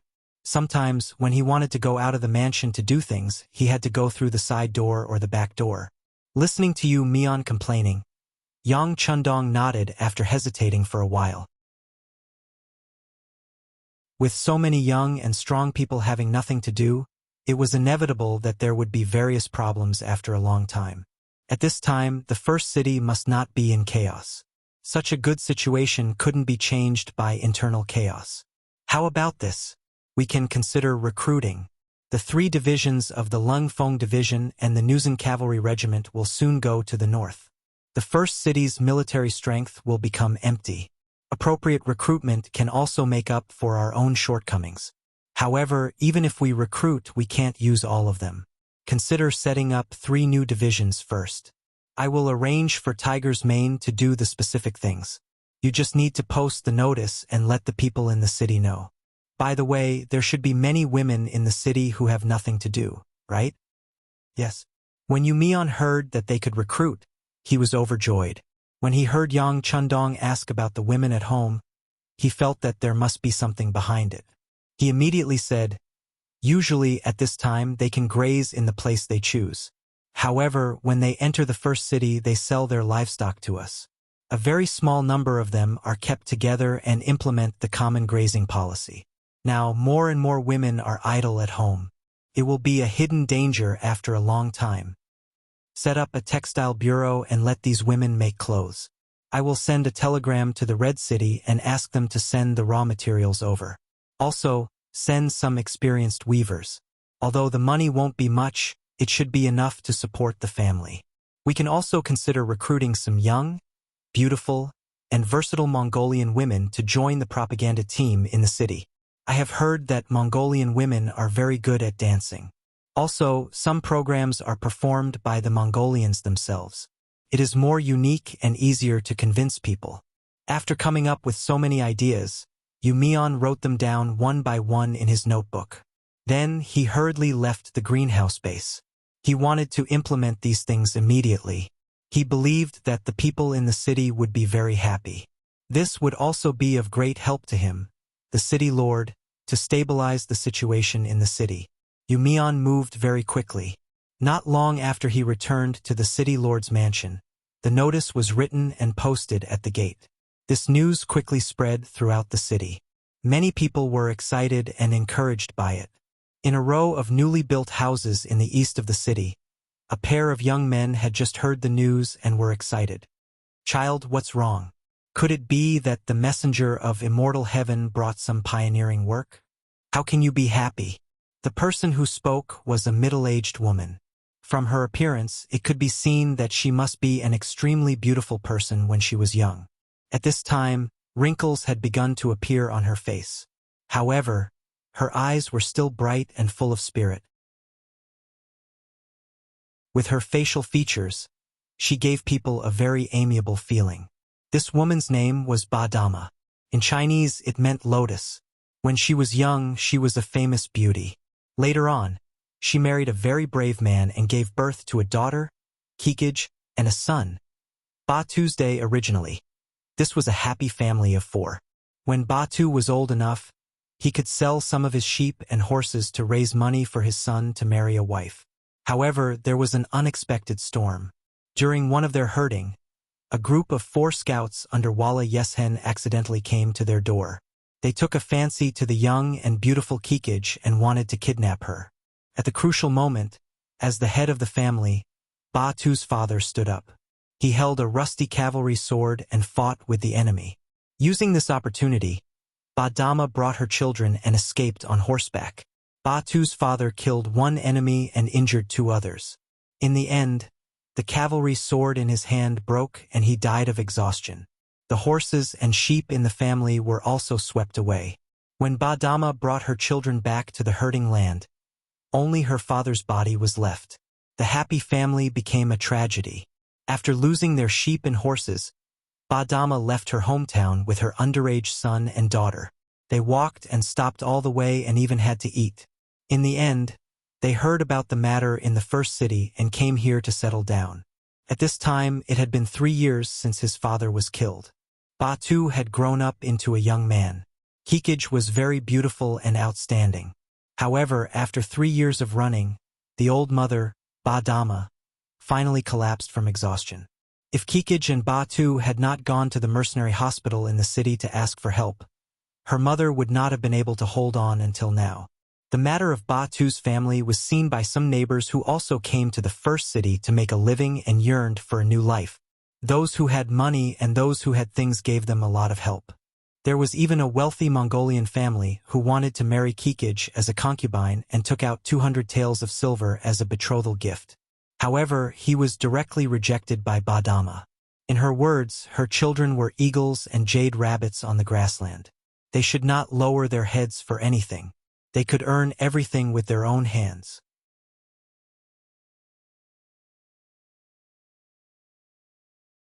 Chapter 753. It was easy to say. The marriage was rejected because Ba Dama wanted to find a better family for her children. However, the hard days had to continue. As the only man in the family, Ba Tu went out early every morning to dig coal. It was this move that allowed the family to barely survive in the first city. However, with the arrival of winter, many things in the city had to stop. The work of digging coal was not as easy as before. They wanted to find another way, but how difficult was it to find a job? Ba Tu even tried to work as a waiter in some restaurants. However, because he was tall and strong, it was useless.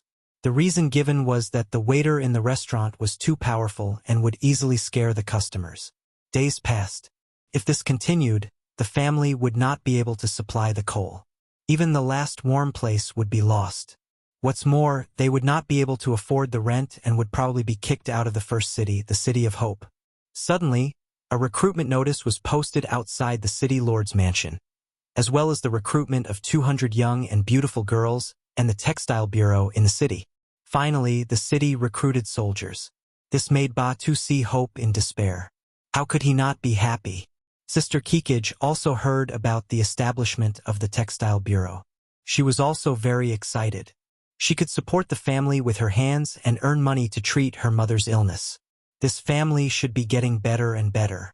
No, sister, you shouldn't go to the textile bureau. Instead, you should go to the publicity team. Do you still remember that father praised your beautiful dancing more than once? When he heard that his sister was going to the textile bureau to sign up, Ba Tu immediately stopped her. Ah, can I do it? Kikij said with some lack of confidence. You can do it. At this moment, not only Ba Tu, but even her mother, Ba Dama, said at the same time. Ba Dama looked at her daughter with the loving and kind eyes of a mother and said, Kikij, Ba Tu, you are in a good era. You can do it. You can. Your father's spirit in heaven will bless you. The confident eyes of her mother and brother made Kikij have an idea. She gathered her courage and said, Well, I will give it a try. If it really doesn't work, I will go to the textile bureau to find a job. Kikij didn't have much confidence. Even though she was very beautiful, she didn't dare to have any hope for anything lucky. However, happiness suddenly fell on her head, making her feel as if she hadn't woken up yet. There weren't many people signing up for the publicity office in the city. Perhaps there were too many people like Kikij who didn't have confidence in themselves. This allowed her to gain quite a bit of advantage. With her appearance, she stood out among the line of people waiting to be assessed.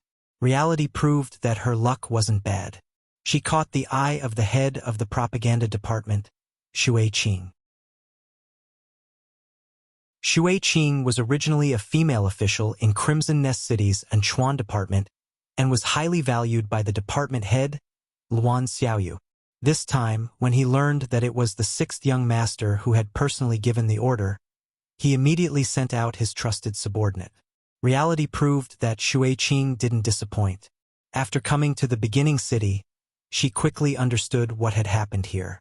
Then, she chose some of the most representative stories and arranged them into a program. Once it was performed, there were a lot of good reviews. It also gave the publicity office a good start. All the work quickly entered the right path. The degree of popularity was unexpectedly good. There were more and more people in the army and among the common people who wanted to watch their program. However, the manpower in the publicity office was limited. Just when Shui Qing was thinking about whether to ask for support from the headquarters in Crimson Nest City, the sixth young master spoke. He gave them the authority to recruit 200 people to join the publicity office. This was equivalent to solving her problem. In order to complete this task well and not let down the sixth young master, Shui Qing personally acted as the examiner and recruited these 200 people. With Kikij's beautiful appearance and her good dancing foundation that she had learned from her mother since she was young, she was chosen by Shui Qing and became a new member of the publicity office. When she found out that she had been chosen and that she would be able to receive a salary of 10 taels of silver every month, and that if she performed well, there would be even more rewards, Kikij was so happy that she shed tears. She turned around and ran out. She wanted to tell this good news to her mother and brother and share it with the family. Perhaps it was because Kikij was too happy that she ran too fast. When she rushed out of the door, she didn't look at anyone or anything and bumped into a man's embrace. She couldn't help but let out a delicate cry. This wasn't because Kikij was too weak and delicate. It was because his chest was too broad and too sturdy. It was like a wall, making her feel as if a meat bump had grown on her head. "What's wrong with you? Don't you look at the road when you're running?" A reprimanding voice sounded. The one who spoke was one of the strong man's followers. "I'm sorry. I was too anxious. I apologize." Kikij also knew that it was because she was too anxious and reckless that she bumped into someone, even though she might be the one who was injured. But the past few years of experience had made her used to swallowing her anger. As she spoke, in order to show her respect, Kikij took the initiative to raise her head when she said, "I apologize." This allowed her to see the person she bumped into. This person was about 1.9 meters tall and weighed about 200 kilograms. It wasn't an exaggeration to say that he was as tall as a horse. But as soon as she raised her head, Kikij immediately lowered her head, as if she didn't have the courage to look at him. She could only see the rough outline of the other party, but when she raised her head, the other party saw her clearly. So beautiful! This was the only thought in the tall man's heart. Although this woman's looks aren't as good as the other madams, she's much better than the others. Especially with her tear-stained face, it's easy for people to feel pity for her. Beta Persei, who was standing there, couldn't help but think in his heart. The person who came was Beta Persei. Yang Chendong considered that today was the recruitment day of the publicity department and wondered if anyone would come here to cause trouble. After all, there were only girls here, and it wouldn't be good if they were scared. Thus, he sent Beta Persei over to take a look. With this person here, no one would dare to cause trouble here. Unexpectedly, as soon as Beta Persei arrived, Kikij bumped into him. His skin was rough and his flesh was thick, so of course nothing happened to him. But Kikij actually cried, which made Beta Persei feel a little embarrassed. After apologizing, Kikij didn't hear Beta Persei's response and wanted to leave. Anyway, she had already apologized. The other party was a man, so he wouldn't make things difficult for her. It was said that snatching beauties often happened in other places, but it had never been heard of in the first city, which was ruled by law. This was also the reason why her mother dared to firmly reject the neighbor who wanted to take her as a concubine. Kikij wanted to leave, and her feet involuntarily walked to the side. However, an outstretched arm blocked her. The person who stopped her was none other than Beta Persei. When he saw the other party crying, he thought that he was the one who caused it, so he wanted to apologize. "Ah, what are you doing? If you continue like this, I'm gonna shout for help." A big hand blocked her way, scaring Kikij so much that her whole body was about to shrink into a ball. She was already thinking about whether she should return to the publicity department. She remembered that Director Shui Qing seemed to have a good impression of her. I'm fine. I just want to ask why you're crying. Did I cause it?" "Well, I've been practicing martial arts all year round, so my body is a little too strong. It must have hurt you." Beta Persei faced Kikij and said incoherently. He didn't know how long it had been since he felt this way. Even when facing Yang Chendong, Beta Persei could answer smoothly most of the time and smile as usual. But for some reason, facing a strange girl today, he actually felt a little flustered. "I'm fine. Can you please move aside?" After Kikij heard Beta Persei's words, she knew that he was not a bad person. But that was all. She still had urgent things to do, such as going home to report the good news. Oh! Beta Persei heard that Kikij was fine, so he put his hands down. But before the other party was about to walk past him, he suddenly straightened his arms and said, "Miss, my name is Beta Persei. If you feel unwell or have other troubles, you can come to the Yang Mansion to find me. I can do my best to help." Yang Mansion? When she heard this name, Kikij finally couldn't help but raise her head again. There was no one in the beginning city who didn't know where the Yang Mansion was. It was the place where the great Ming dynasty's Duke of Loyalty and the Messenger of Tengri Heaven stayed. Those who could live there gave people a sense of mystery. She didn't expect this man to stay there. Kikij raised her head again, and Beta Persei saw her clearly again. "Beautiful, you're beautiful." This was Beta Persei's second impression. Kikij seemed to feel that Beta Persei's gaze was a little hot, so she lowered her head again. "Thank you for your concern. I'm fine. Can I leave now?" "Oh, yes. Beta Persei really had no reason to stop the other party, so he had to take a step back and make enough space for Kikij to trot past him. Kikij had already left, but Beta Persei's gaze was still following her. When the figure could no longer be seen, Captain Dao Zhao's voice sounded beside him. "Brother Beta Persei, she's gone. If you like, I'll send my brothers to follow her and see where she lives." "What's her name?" Forget it." Being teased by his brothers, Beta Persei couldn't help but blush. He then shook his head and strode into the door of the publicity office. Although he didn't send anyone to inquire about Kikij, Beta Persei still paid attention to it because he found that the girl's figure always appeared in his mind from time to time, and he couldn't let it go. Fortunately, he didn't forget what the mission was this time. He quickly entered the publicity office and came to the recruitment site.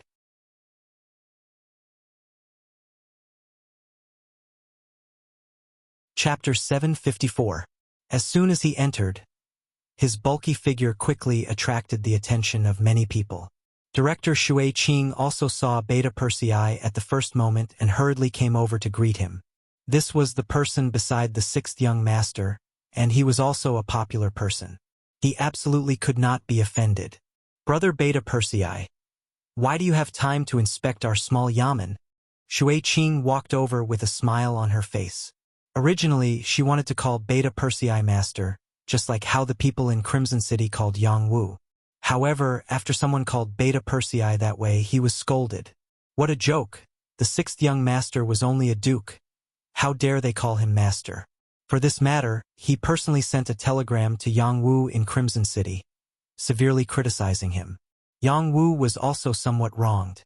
He did not request to be called Master Yang Wu, but the people below took the initiative to call him Master Yang. However, even with Beta Persei's angry reprimand, Yang Wu also asked everyone in Crimson City to call him Yang Wu in the future. If not, they could call him Brother Yang Wu. Anyway, Master Yang Wu was not allowed. Whoever called him that could only be punished.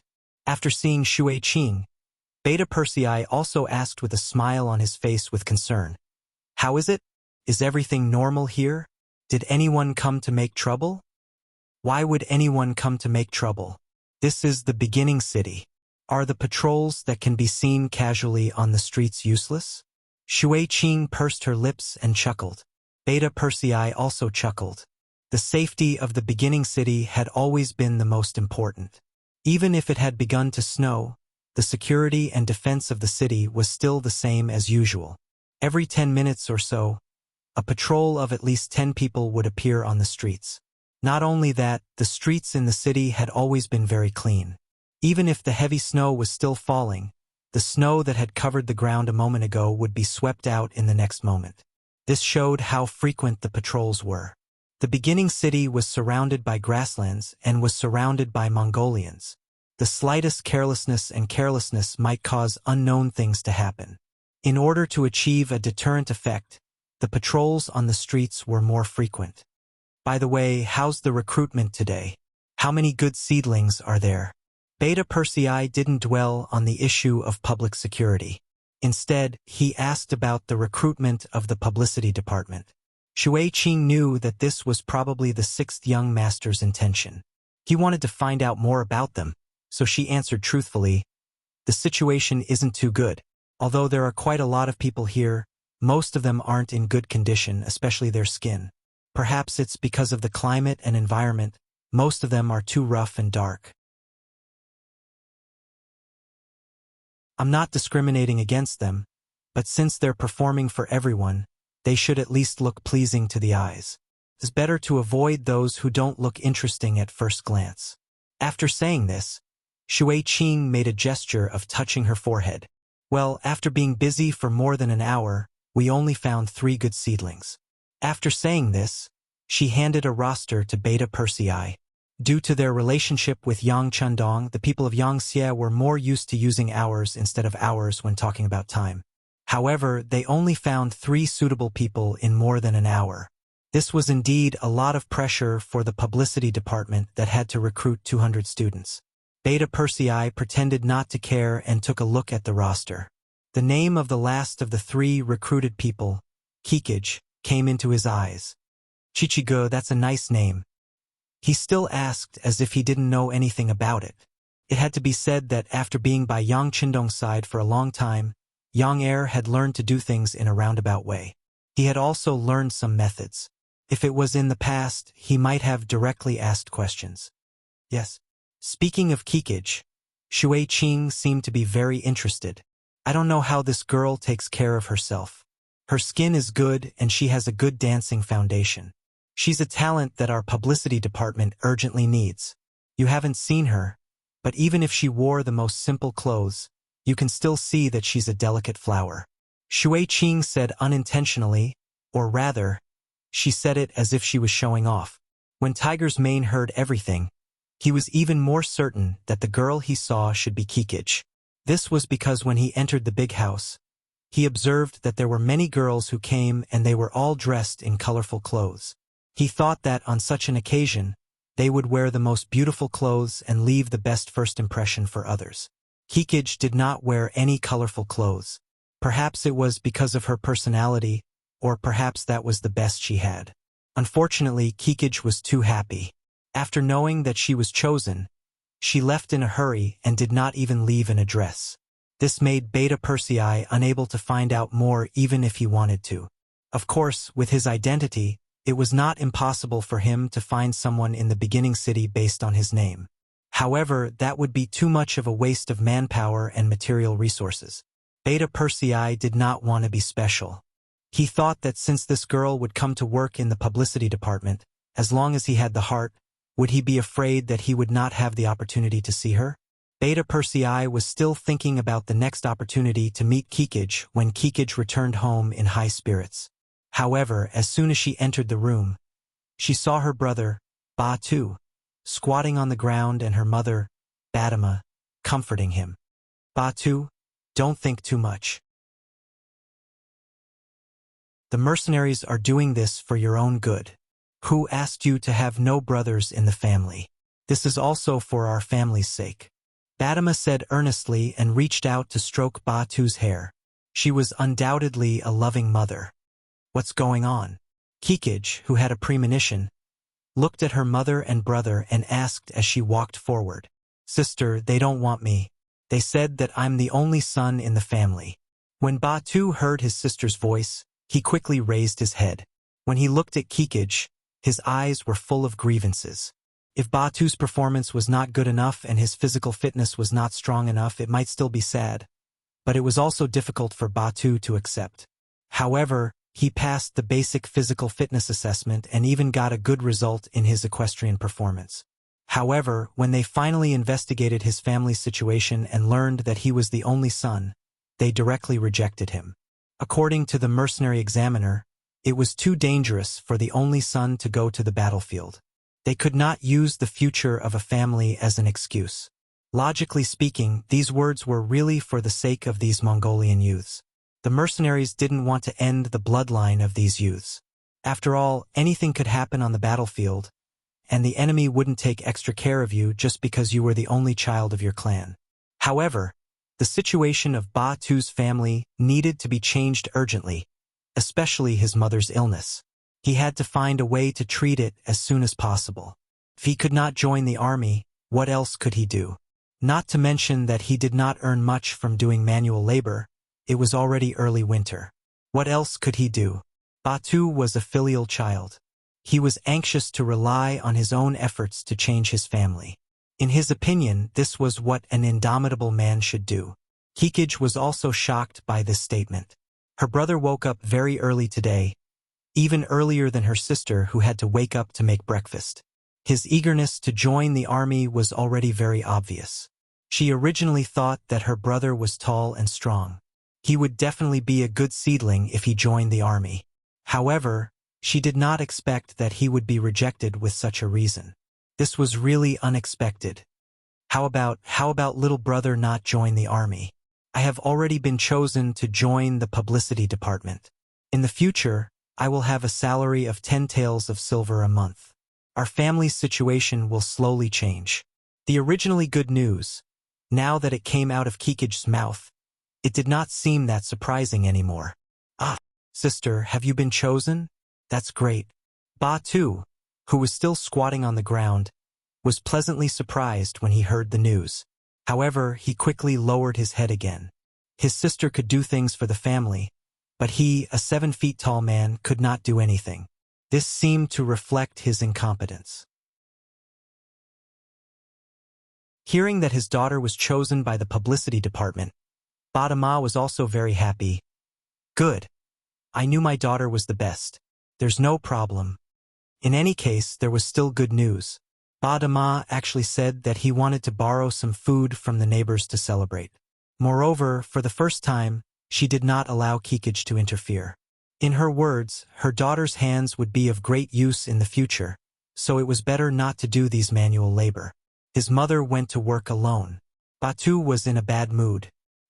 He returned to his room and covered himself with a blanket to sleep, leaving Kikij alone. However, her feelings were actually very complicated. She really wanted to help her brother. Just like the Han people, the Mongols also had the idea of valuing boys over girls. No matter how good a daughter was, she would eventually have to marry someone. Only when the man in her family had a promising future would he be able to bring real change to the family. The relationship between the two of them had been very good since they were young. As the elder sister, Kikij didn't want to see her younger brother depressed and upset. She would rather not be chosen than to see this scene happen. No, I have to help my brother. A firm voice rang out in his heart. Chichigo said that he had something to do and left the room. In her mind, she thought about what Beta Persei had said to her. If you have any problems, you can come to me. She decided to give it a try. No matter what, he was still in the Yang residence. It shouldn't be a problem for him to help her brother with this small matter. Beta Persei did not expect that while he was still thinking about Kikij in his heart, she would actually come to his door so quickly. He was still on duty by Yang Chindong's side. After reporting what he saw at the publicity office, he became a little absent-minded. With Yang Chindong's observation skills, he naturally noticed this, but he did not ask anything. He believed that if there was really something big, Beta Persei would definitely report to him. It was also at this time that the second guard captain, Dao Shao, entered the room. Seeing the sixth young master sitting there reading a book, he carefully went to Beta Persei's side. Beta Persei GE, someone is looking for you outside. It's a girl called Kikij.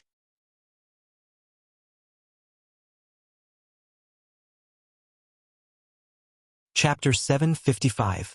Originally, Yang Air still looked listless. Looking at the situation, he wanted to ask who was looking for him. But when he suddenly heard Chi Ji's name, he didn't even report to Yang Chindong. Instead, he rushed out of the house and disappeared without a trace. What's going on? Yang Chindong noticed Beta Persei's abnormal behavior.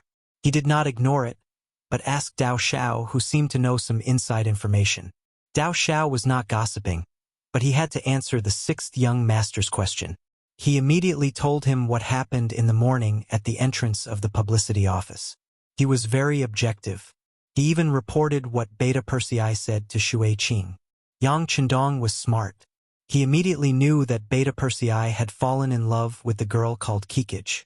Beta Persei was not young anymore, and Yang Chendong never stopped his subordinates from dating and getting married.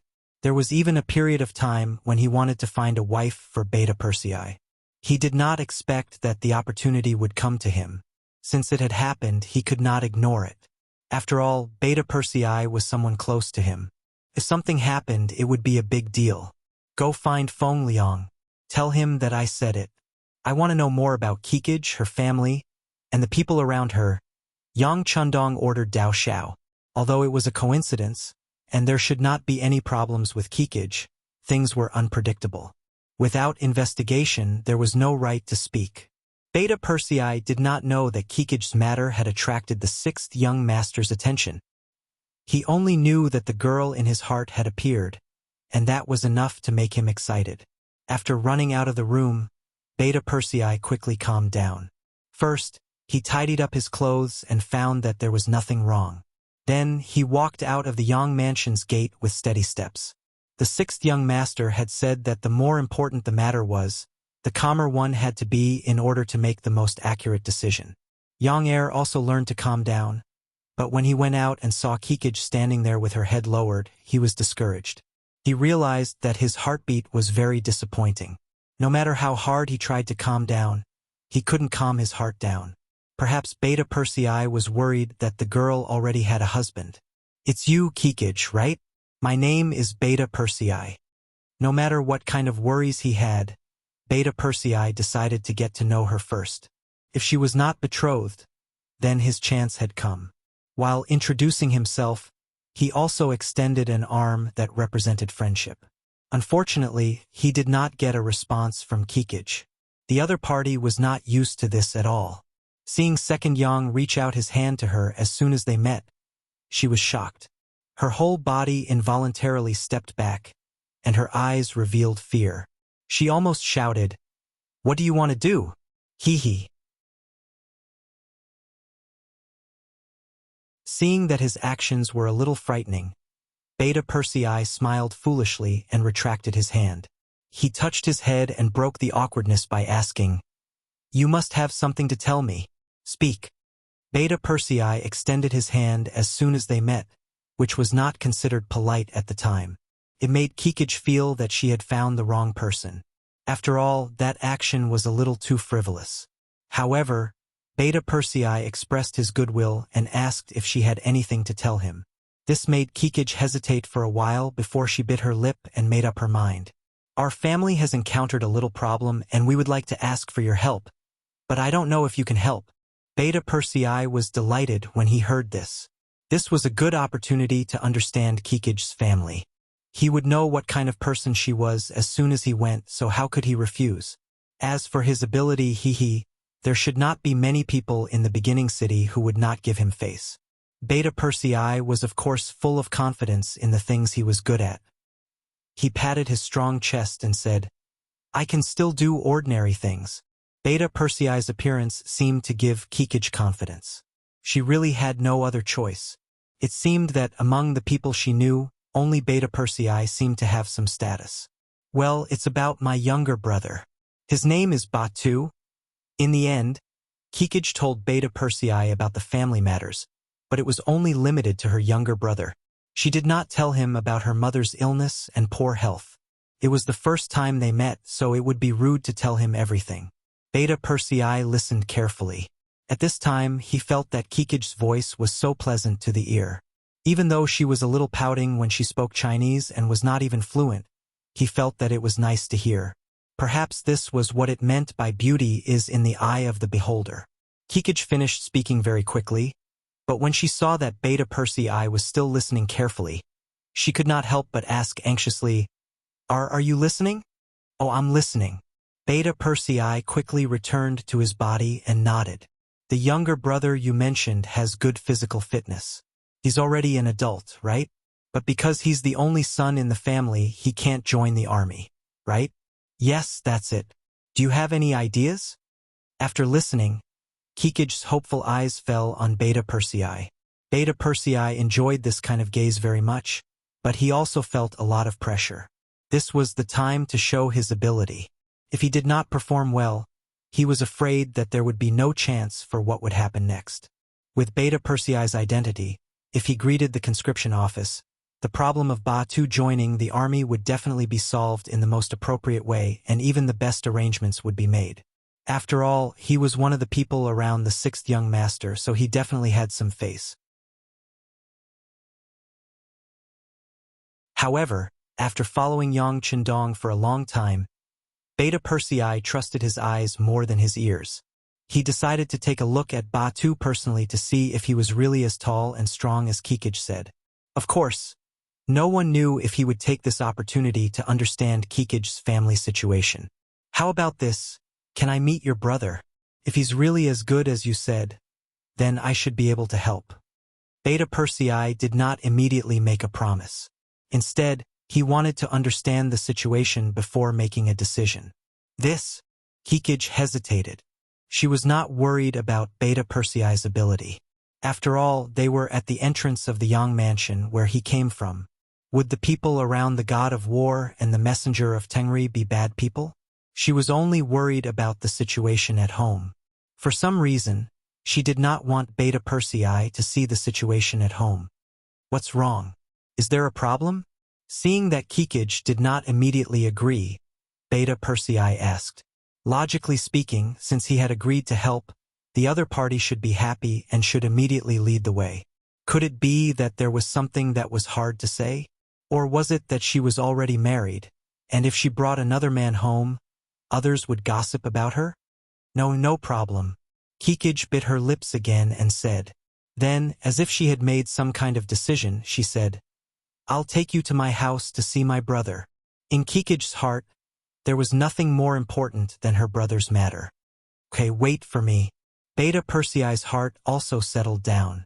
Then, he chuckled and turned to the sentinel standing guard at the entrance of the Yang mansion and said, Go and call out Ba Daojiang's group of brothers.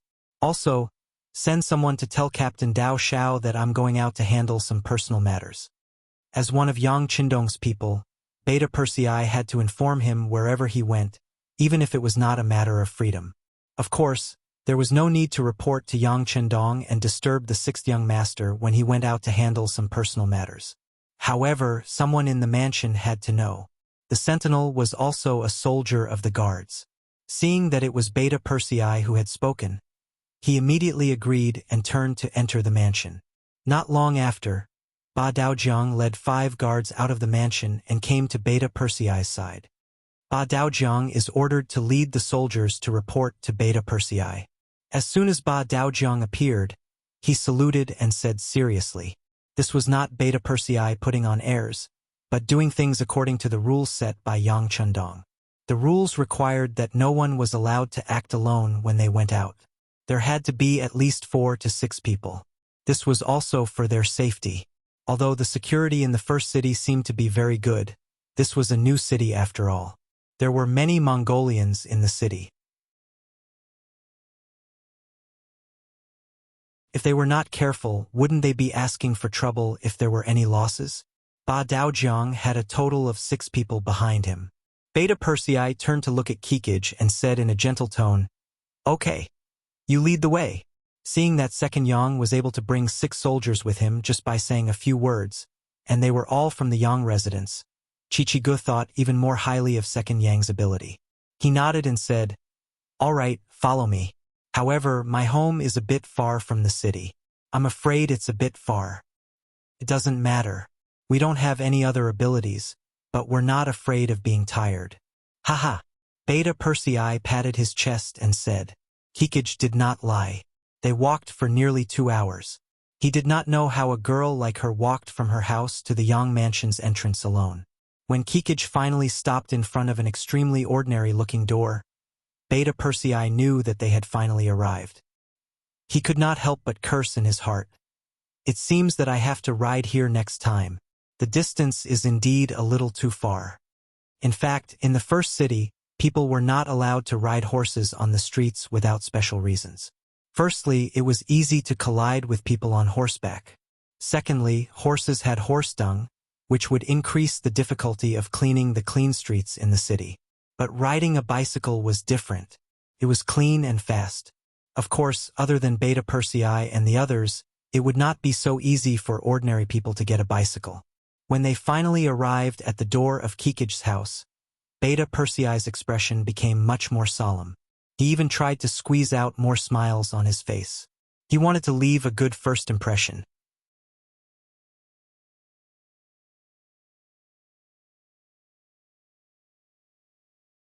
Chapter 756.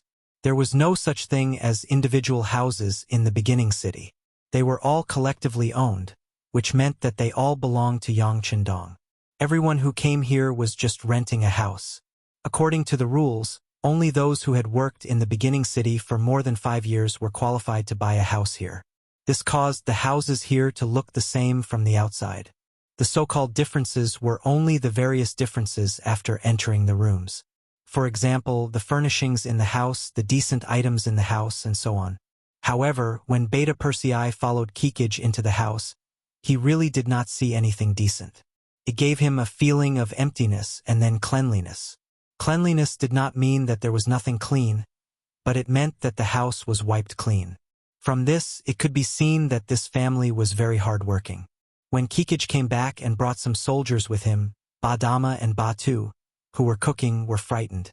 They stood up and stood there cautiously, not knowing what to do. After all, the mercenaries were usually seen patrolling the streets with a meticulous look. Suddenly coming into such close contact with them, it was more or less a little difficult for them to adapt. Mother, brother, this is Beta Persei. He is from the Yang residence. Brother Beta Persei. This is my mother, Badama, and my brother. Ba Tuesday Kikij stood between the two sides and introduced them to each other. So it's auntie and brother. Hello, my name is Beta Persei. Beta Persei was very enthusiastic and generous. But this time, he did not reach out his hand, afraid that he would leave a bad impression on the other party. When she heard from her daughter that the person was from the Yang residence, the expression on Badama's face immediately became very nervous. So it's a soldier from the Yang residence. Please take a seat in the house. Seeing Badama's nervousness, Beta Persei chuckled again and said, Auntie, you can call me Beta Persei. You don't have to call me soldier. As he spoke, Beta Persei had already stepped into the house and saw a plate of mutton on the table. Although the portion was small, it looked crispy on the outside and tender on the inside. It seemed to be very delicious. This should be Kikij's lunch. Seeing Beta Persei staring at the mutton, Badama said with an unnatural expression, Kikij was chosen by the publicity team. Our family is preparing to celebrate for her. If you want to try it, you can try it. Batu, why don't you add another knife disc? After Batu agreed, he turned around and walked to the kitchen. However, Beta Persei reached out to stop him. Is this how you celebrate? There should be something delicious left, right? Bring it all up. Of course, Beta Persei was not craving mutton. In fact, after coming to the grasslands, he had eaten mutton the most. However, eating the same thing every day for a long time would make anyone sick of it. The reason why Beta Persei said this was because he saw that this plate of mutton should be the only dish for Kikij's celebration. When he first entered the house, he smelled some potatoes. If he guessed correctly, there should be potato cubes in the pot, which could be regarded as a staple food in the house. Wanting to see the other dishes in front of everyone put Badama in a difficult position. However, she was older after all, and her skin was thicker. She shook her head and said, This is the celebratory dish we prepared for Kikij. This is the one I borrowed from the neighbor. When Kikij receives his monthly salary, he will have to return it. Since he had already said everything, there was nothing left to hide. Thus, Badama revealed everything to him. Hearing this, Beta Persei's face did not show any surprise. He just had mixed feelings in his heart. This was the life of the Mongolian people. Those Khans still wanted to fight for territory and fought every day. The lives of the people were so difficult. Who would care? This was also because he had been with Yangchendong for a long time and learned to be compassionate. However, Beta Persei was not the sixth young master. He quickly returned to reality. First, he glanced at Kikij. Then his gaze fell on the door and shouted, Badeo Jiang, come in. As soon as his voice fell, the door opened. Badeo Jiang, who was dressed in a military uniform, strode in. Brother Beta Percy I, what can I do for you? Send someone to the nearest restaurant and get 6 dishes and some good wine. Remember, be quick. Beta Percy I's voice carried an unquestionable air of command. Yes. 8 Dao Jiang illy saluted and turned to carry out the orders. Kikij's family of 3 looked at him. In the end, Badeo Ma said, no need, we're used to eating this. It's fine if we eat this normally, but today is a day to celebrate Kikij. How can we just do it casually? Just get 6 dishes to show that everything is going well. Beta Percy I looked as if he had made up his mind. Then, he did not dwell on this matter. Instead, his gaze fell on Ba Tuesday. I heard from your sister that your physical fitness is good, but you weren't selected because you're the only son? Ba Tu was still upset about the fact that he didn't enlist in the army. Suddenly, Yang Er asked him such a question, which made him see hope. He nodded and said, yes, I passed the physical fitness test and the equestrian test. My results were good. But when it came to my family, they said that I was the only son in the family and persuaded me to leave. Speaking of this, Ba Tu still had an aggrieved look on his face full of indignation. Yes. Beta Percy I nodded. This was the same as what Kikij said. Seeing Beta Percy I nod, Ba Tu was full of hope. He thought that since this person was from the Yang residence and could order other soldiers at will, he should have some status. As long as he was willing to help, there should be no problem. While he was still thinking about this, Beta Percy I had already spoken. The people in the recruitment office are right to do this. This is also the intention of the god of war. After all, people will die in war. He is actually thinking for you. Even Beta Percy I said that this was the right thing to do. Ba Tu, who had just seen hope, could not help but lower his head again. Didn't this mean that there was no hope for him to enlist in the army? Just when Ba Tu lowered his head and Kikij and his mother's faces were also gloomy, Beta Percy I suddenly spoke again. There are exceptions. If you really want to rely on enlisting in the army to protect the first city and want to use this to make a name for yourself, this feeling is understandable and can be satisfied. But there is one thing: people may die in war. Are you afraid of death? And auntie, if Ba Tu dies gloriously on the battlefield, can you accept it? Things suddenly took a turn for the better, and Kikij's family of 3 could not help but feel their eyes light up. Next, Ba Tu spoke first. I can accept it. People will always die in war. If I die in war, it means that my skills are not as good as others. There is nothing to regret. Okay, what do you think, auntie? Yang couldn't help but ask. Then, she turned her gaze towards Badama. As a mother, who would want to see her son get into trouble? Who would be willing to see her son die? However, Badama knew her son's ambition. She thought that people would die eventually, either vigorously or without life. She nodded heavily. Life and death are up to fate. I support my son. Then there's no problem.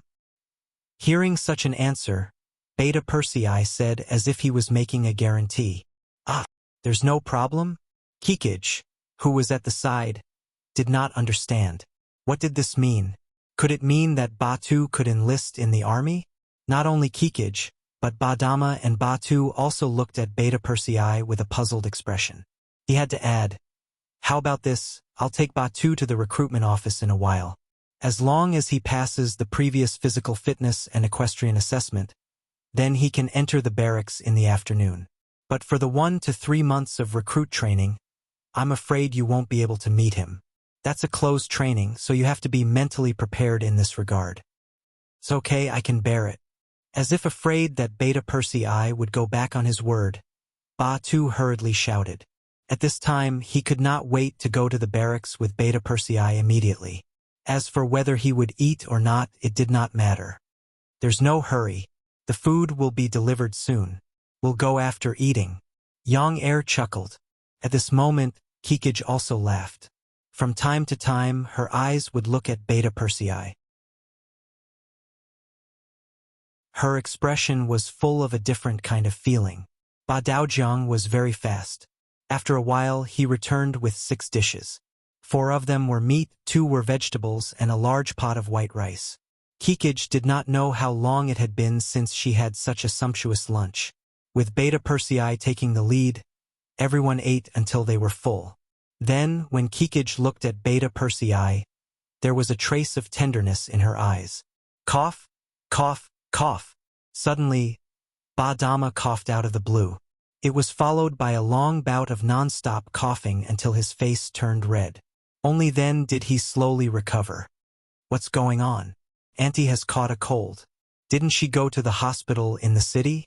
Beta Persei noticed that neither Kikij nor Batu showed any surprise at this moment. It was as if they were used to it. He suddenly felt that something was wrong and asked with concern. Yes, but the cost of the hospital is too high. We can't afford it. Kikij answered, but as she spoke, her voice became softer and softer. How can this be? If you're sick, you have to see a doctor. This can't be delayed. How about this? Send Auntie to the hospital immediately. I'll pay for the cost. Beta Persei knew that his opportunity to perform had come again, so he said without hesitation.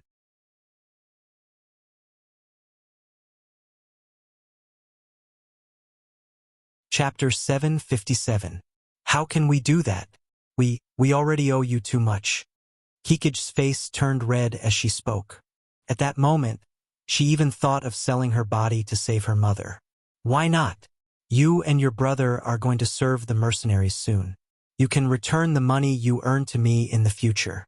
Besides, you and Batu are going to join the army, so Auntie will be considered a military family member. She will be taken care of in the hospital and the fees will be reduced a lot. Don't hesitate, this matter is settled. Beta Persei said in an unquestionable tone. At that moment, he had undoubtedly become a pillar of support for Kikij's family. After the meal, Beta Persei first accompanied Batama's family to the hospital. When Yang Er appeared here, even the director was shocked. Then he found the best doctor. After seeing him, he concluded that it was only caused by the cold. There was nothing wrong with him. He just needed to stay in the hospital and take medicine to recuperate for a while. At that moment, Beta Persei asked for a room to be admitted to the hospital. Naturally, he was given the green light. Under the principle of special treatment, Batama was soon admitted to the hospital. Next, Beta Persei accompanied Batu to the recruitment office. Since he had shown up, the officers there naturally obeyed. Batu's name appeared on the recruits roster, and he was asked to arrange a place to live and receive the corresponding equipment.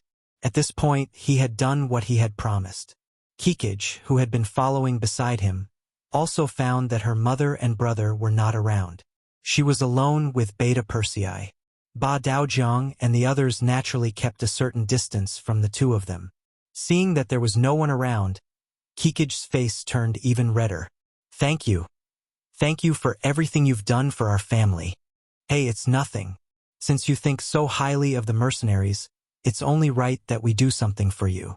Beta Persei said casually. But after saying this, his face turned a little red. He seemed to have thought of something but did not dare to say it out loud. What happened to you?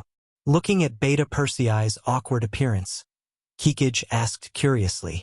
He did not look as heroic as he did in the hospital and the recruitment office just now. Beta Persei, who was questioned by Kikij, blushed again, but in the end, he gritted his teeth and said as if he had made up his mind, can I visit you at the publicity office in the future? Kikij didn't expect it to be this question. For a moment, her face turned red like a ripe apple. If she still did not know what Beta Persei was thinking, she would be too stupid. Kikij did not answer. Beta Persei became a little anxious. I just want to see you. I won't disturb your work. I'll just look at you from afar. Okay? Yes. After waiting for a long time, Kikij finally gave a response. Although it was only one word, it carried a lot of signals. It also caused Yang Er to be beaming with joy. He was extremely excited. When it was time for dinner, Beta Persei returned to the Yang residence in high spirits, but found that Yang Chundong had not eaten yet and was waiting for him. He hurried over. "Young master, it's late. You should have dinner. I'm waiting for you. Let's eat together." Yang Qindong's voice was flat, but when he said that, Beta Persei felt that he had to obey. As Yang Xia continued to expand, although Yang Qindong was only a young man in his 20s, the aura of a superior was very strong. It was no exaggeration to say that he already had the aura of a superior without being angry. Even in the face of the Beiming Emperor, he would not be afraid. The meal was served. It was only 4 dishes and 1 soup. Beta Persei accompanied Yang Qindong for dinner. After the things were taken away, Yang Qindong looked at Beta Persei. "Is there anything you want to say to me?" Knowing that nothing could escape the 6th young master's eyes, Beta Persei did not intend to hide anything. He told him everything that happened today from beginning to end. When he finished, he said shyly, "Young master, I like Kikij. I want to take her as my concubine." When he said that he wanted to take her as his concubine, Yang Qindong's originally calm expression showed a trace of appreciation. He had previously made a rule that the Cold Blade warriors and above could only marry Han women. No matter how good other women were, they could only be taken as concubines. For Beta Persei to say such words, it was obvious that he was following this rule. After knowing that Beta Persei had a sense of propriety, Yang Qindong had no intention of obstructing him. Instead, he nodded and said, "Okay, you can do as you see fit. How about this? Tell me what you've seen and learned from Kikij's family." After knowing that Yang Qindong would not obstruct him and Kikij, Beta Persei also became energetic. He immediately said in detail, "Young master, the Mongolian people are too poor. Not only do they not have enough to eat, but they also have no money to treat their illness. There should be many people like this in the beginning city." "That's right, the people are too poor. How about this? Pass down the order that all military families will have their rent reduced by half. In the future, they will be able to enjoy a 20% discount when buying rice and meat, and a 50% discount when treating illnesses. But you have to be careful that only 1 wife and 1 concubine of a mercenary warrior can enjoy this treatment. Those who marry several at once can forget about it." Yang Qindong could help others, but the premise was that others approved of him. If anyone who entered the beginning city could receive such treatment, not only would they need a lot of money as subsidies, but it would also be easy for others to take advantage of the loopholes. Being a mercenary was equivalent to facing life and death at any time. Such a sacrifice was worth a certain amount of return. On the contrary, those who just wanted to find a safe place to live and did not want to pay any price could forget about it. He was not a god who could guarantee that everyone would live a good life. Even if he was a savior, he would only save those who needed to be saved and those who worked hard and contributed. Hearing Yang Qindong's actions, Beta Persei solemnly saluted Yang Qindong. This was his gratitude to the 6th young master on behalf of the mercenary families. The next morning, Yang Qindong's new order was spread to the entire city. Instantly, the entire city was in an uproar. Regardless of whether it was those who signed up to join the army or those who wanted to join the publicity department, there were more and more people. After all, as a military family, they had such generous conditions, so it was impossible for them not to join the army even if they wanted to. This kind of spontaneous behavior quickly allowed the publicity department to find 200 good seedlings, filling up the 6,000 slots of the recruitment office. Even so, who knew how many people were still racking their brains to join the ranks of the military? However, rules were rules. In the end, Yu Mian stood up and said that if they wanted to join the army, they would have a chance in the future and would not accept them for the time being. If anyone gathered together and disturbed the order in the city, they would be arrested and disqualified from joining the army in the future. In special times, special methods were needed to govern the city. The beginning city became quiet again and was gradually shrouded by a heavy snow. Just as it seemed calm and many forces on the grassland were hiding for the winter, 2 pieces of news came from the Security Bureau. The director of the Security Bureau of the beginning city, Feng Liang, appeared in the Yang residence. Sitting in a warm room with a stove wall, Yang Qindong carefully read the 2 pieces of news and put them aside. "Tell me, how do you feel?" Knowing that the 6th young master was testing him, Feng Liang pondered for a moment, organized his words, and raised his head. Sixth young master, in this subordinate's opinion, these two matters should have nothing to do with each other. It's good that Baiming has developed a new type of cannon, but the results have just come out. However, Zhang Quan and the others have been gone for some time. Judging from the time, they should not have received this news when they set off, so there is no connection, let alone any threat. I can only say that everything is just a coincidence. The two things that Feng Liang reported were that Baiming had developed a new type of cannon and that the eunuch guarding the Datong residence, Zhang Quan, was already 20 miles away and would soon enter the beginning city. Ever since Yang Chendong defeated Yeshen of the Wara with the name of the god of war, Baiming's imperial court saw the importance of firearms. They first tried their best to get a Type 81 gun and began to develop an imitation. However, without any guidance, they could only rely on the imitation and the progress was very slow. At least until now, they had not been able to create it. On the other hand, cannons were different. They knew that only an explosion could cause the greatest lethality after the cannon was fired, so they just had to find a way to do it. Originally, Baiming had an artillery battalion, but the cannonballs fired by the artillery battalion were only large iron balls. Wherever they hit, they would leave a hole. The lethality of the cannonballs was too small, and only those standing in the front of the cannonballs would be threatened. However, after all, they had a certain foundation. After understanding the principle and investing a lot of manpower and energy, they finally received news that a new type of cannon had been developed. This news was sent by Yang Guang, who was in charge of the artillery battalion. During the Battle of the Capital, Yang Guang was Yang Chendong's subordinate. Later on, they became friends during the battle. He also listened to Yang Chendong's arrangements and went to the artillery battalion. After more than 3 years, this move finally played its role and news came. The news came, but it was not completely clear what the new cannon looked like. This was also why Yang Chendong was somewhat distressed. It was also at this time that another piece of news came. Baiming's Datong guard eunuch Zhang Quan was ordered by the emperor to come to Shi City and have a good talk with Yang Chendong. In summary, these two matters seemed to be related. It seemed that Baiming had a new type of cannon and had enough confidence, so they decided to have a good talk with this loyal duke. However, only Yang Chendong himself knew that they weren't close to each other.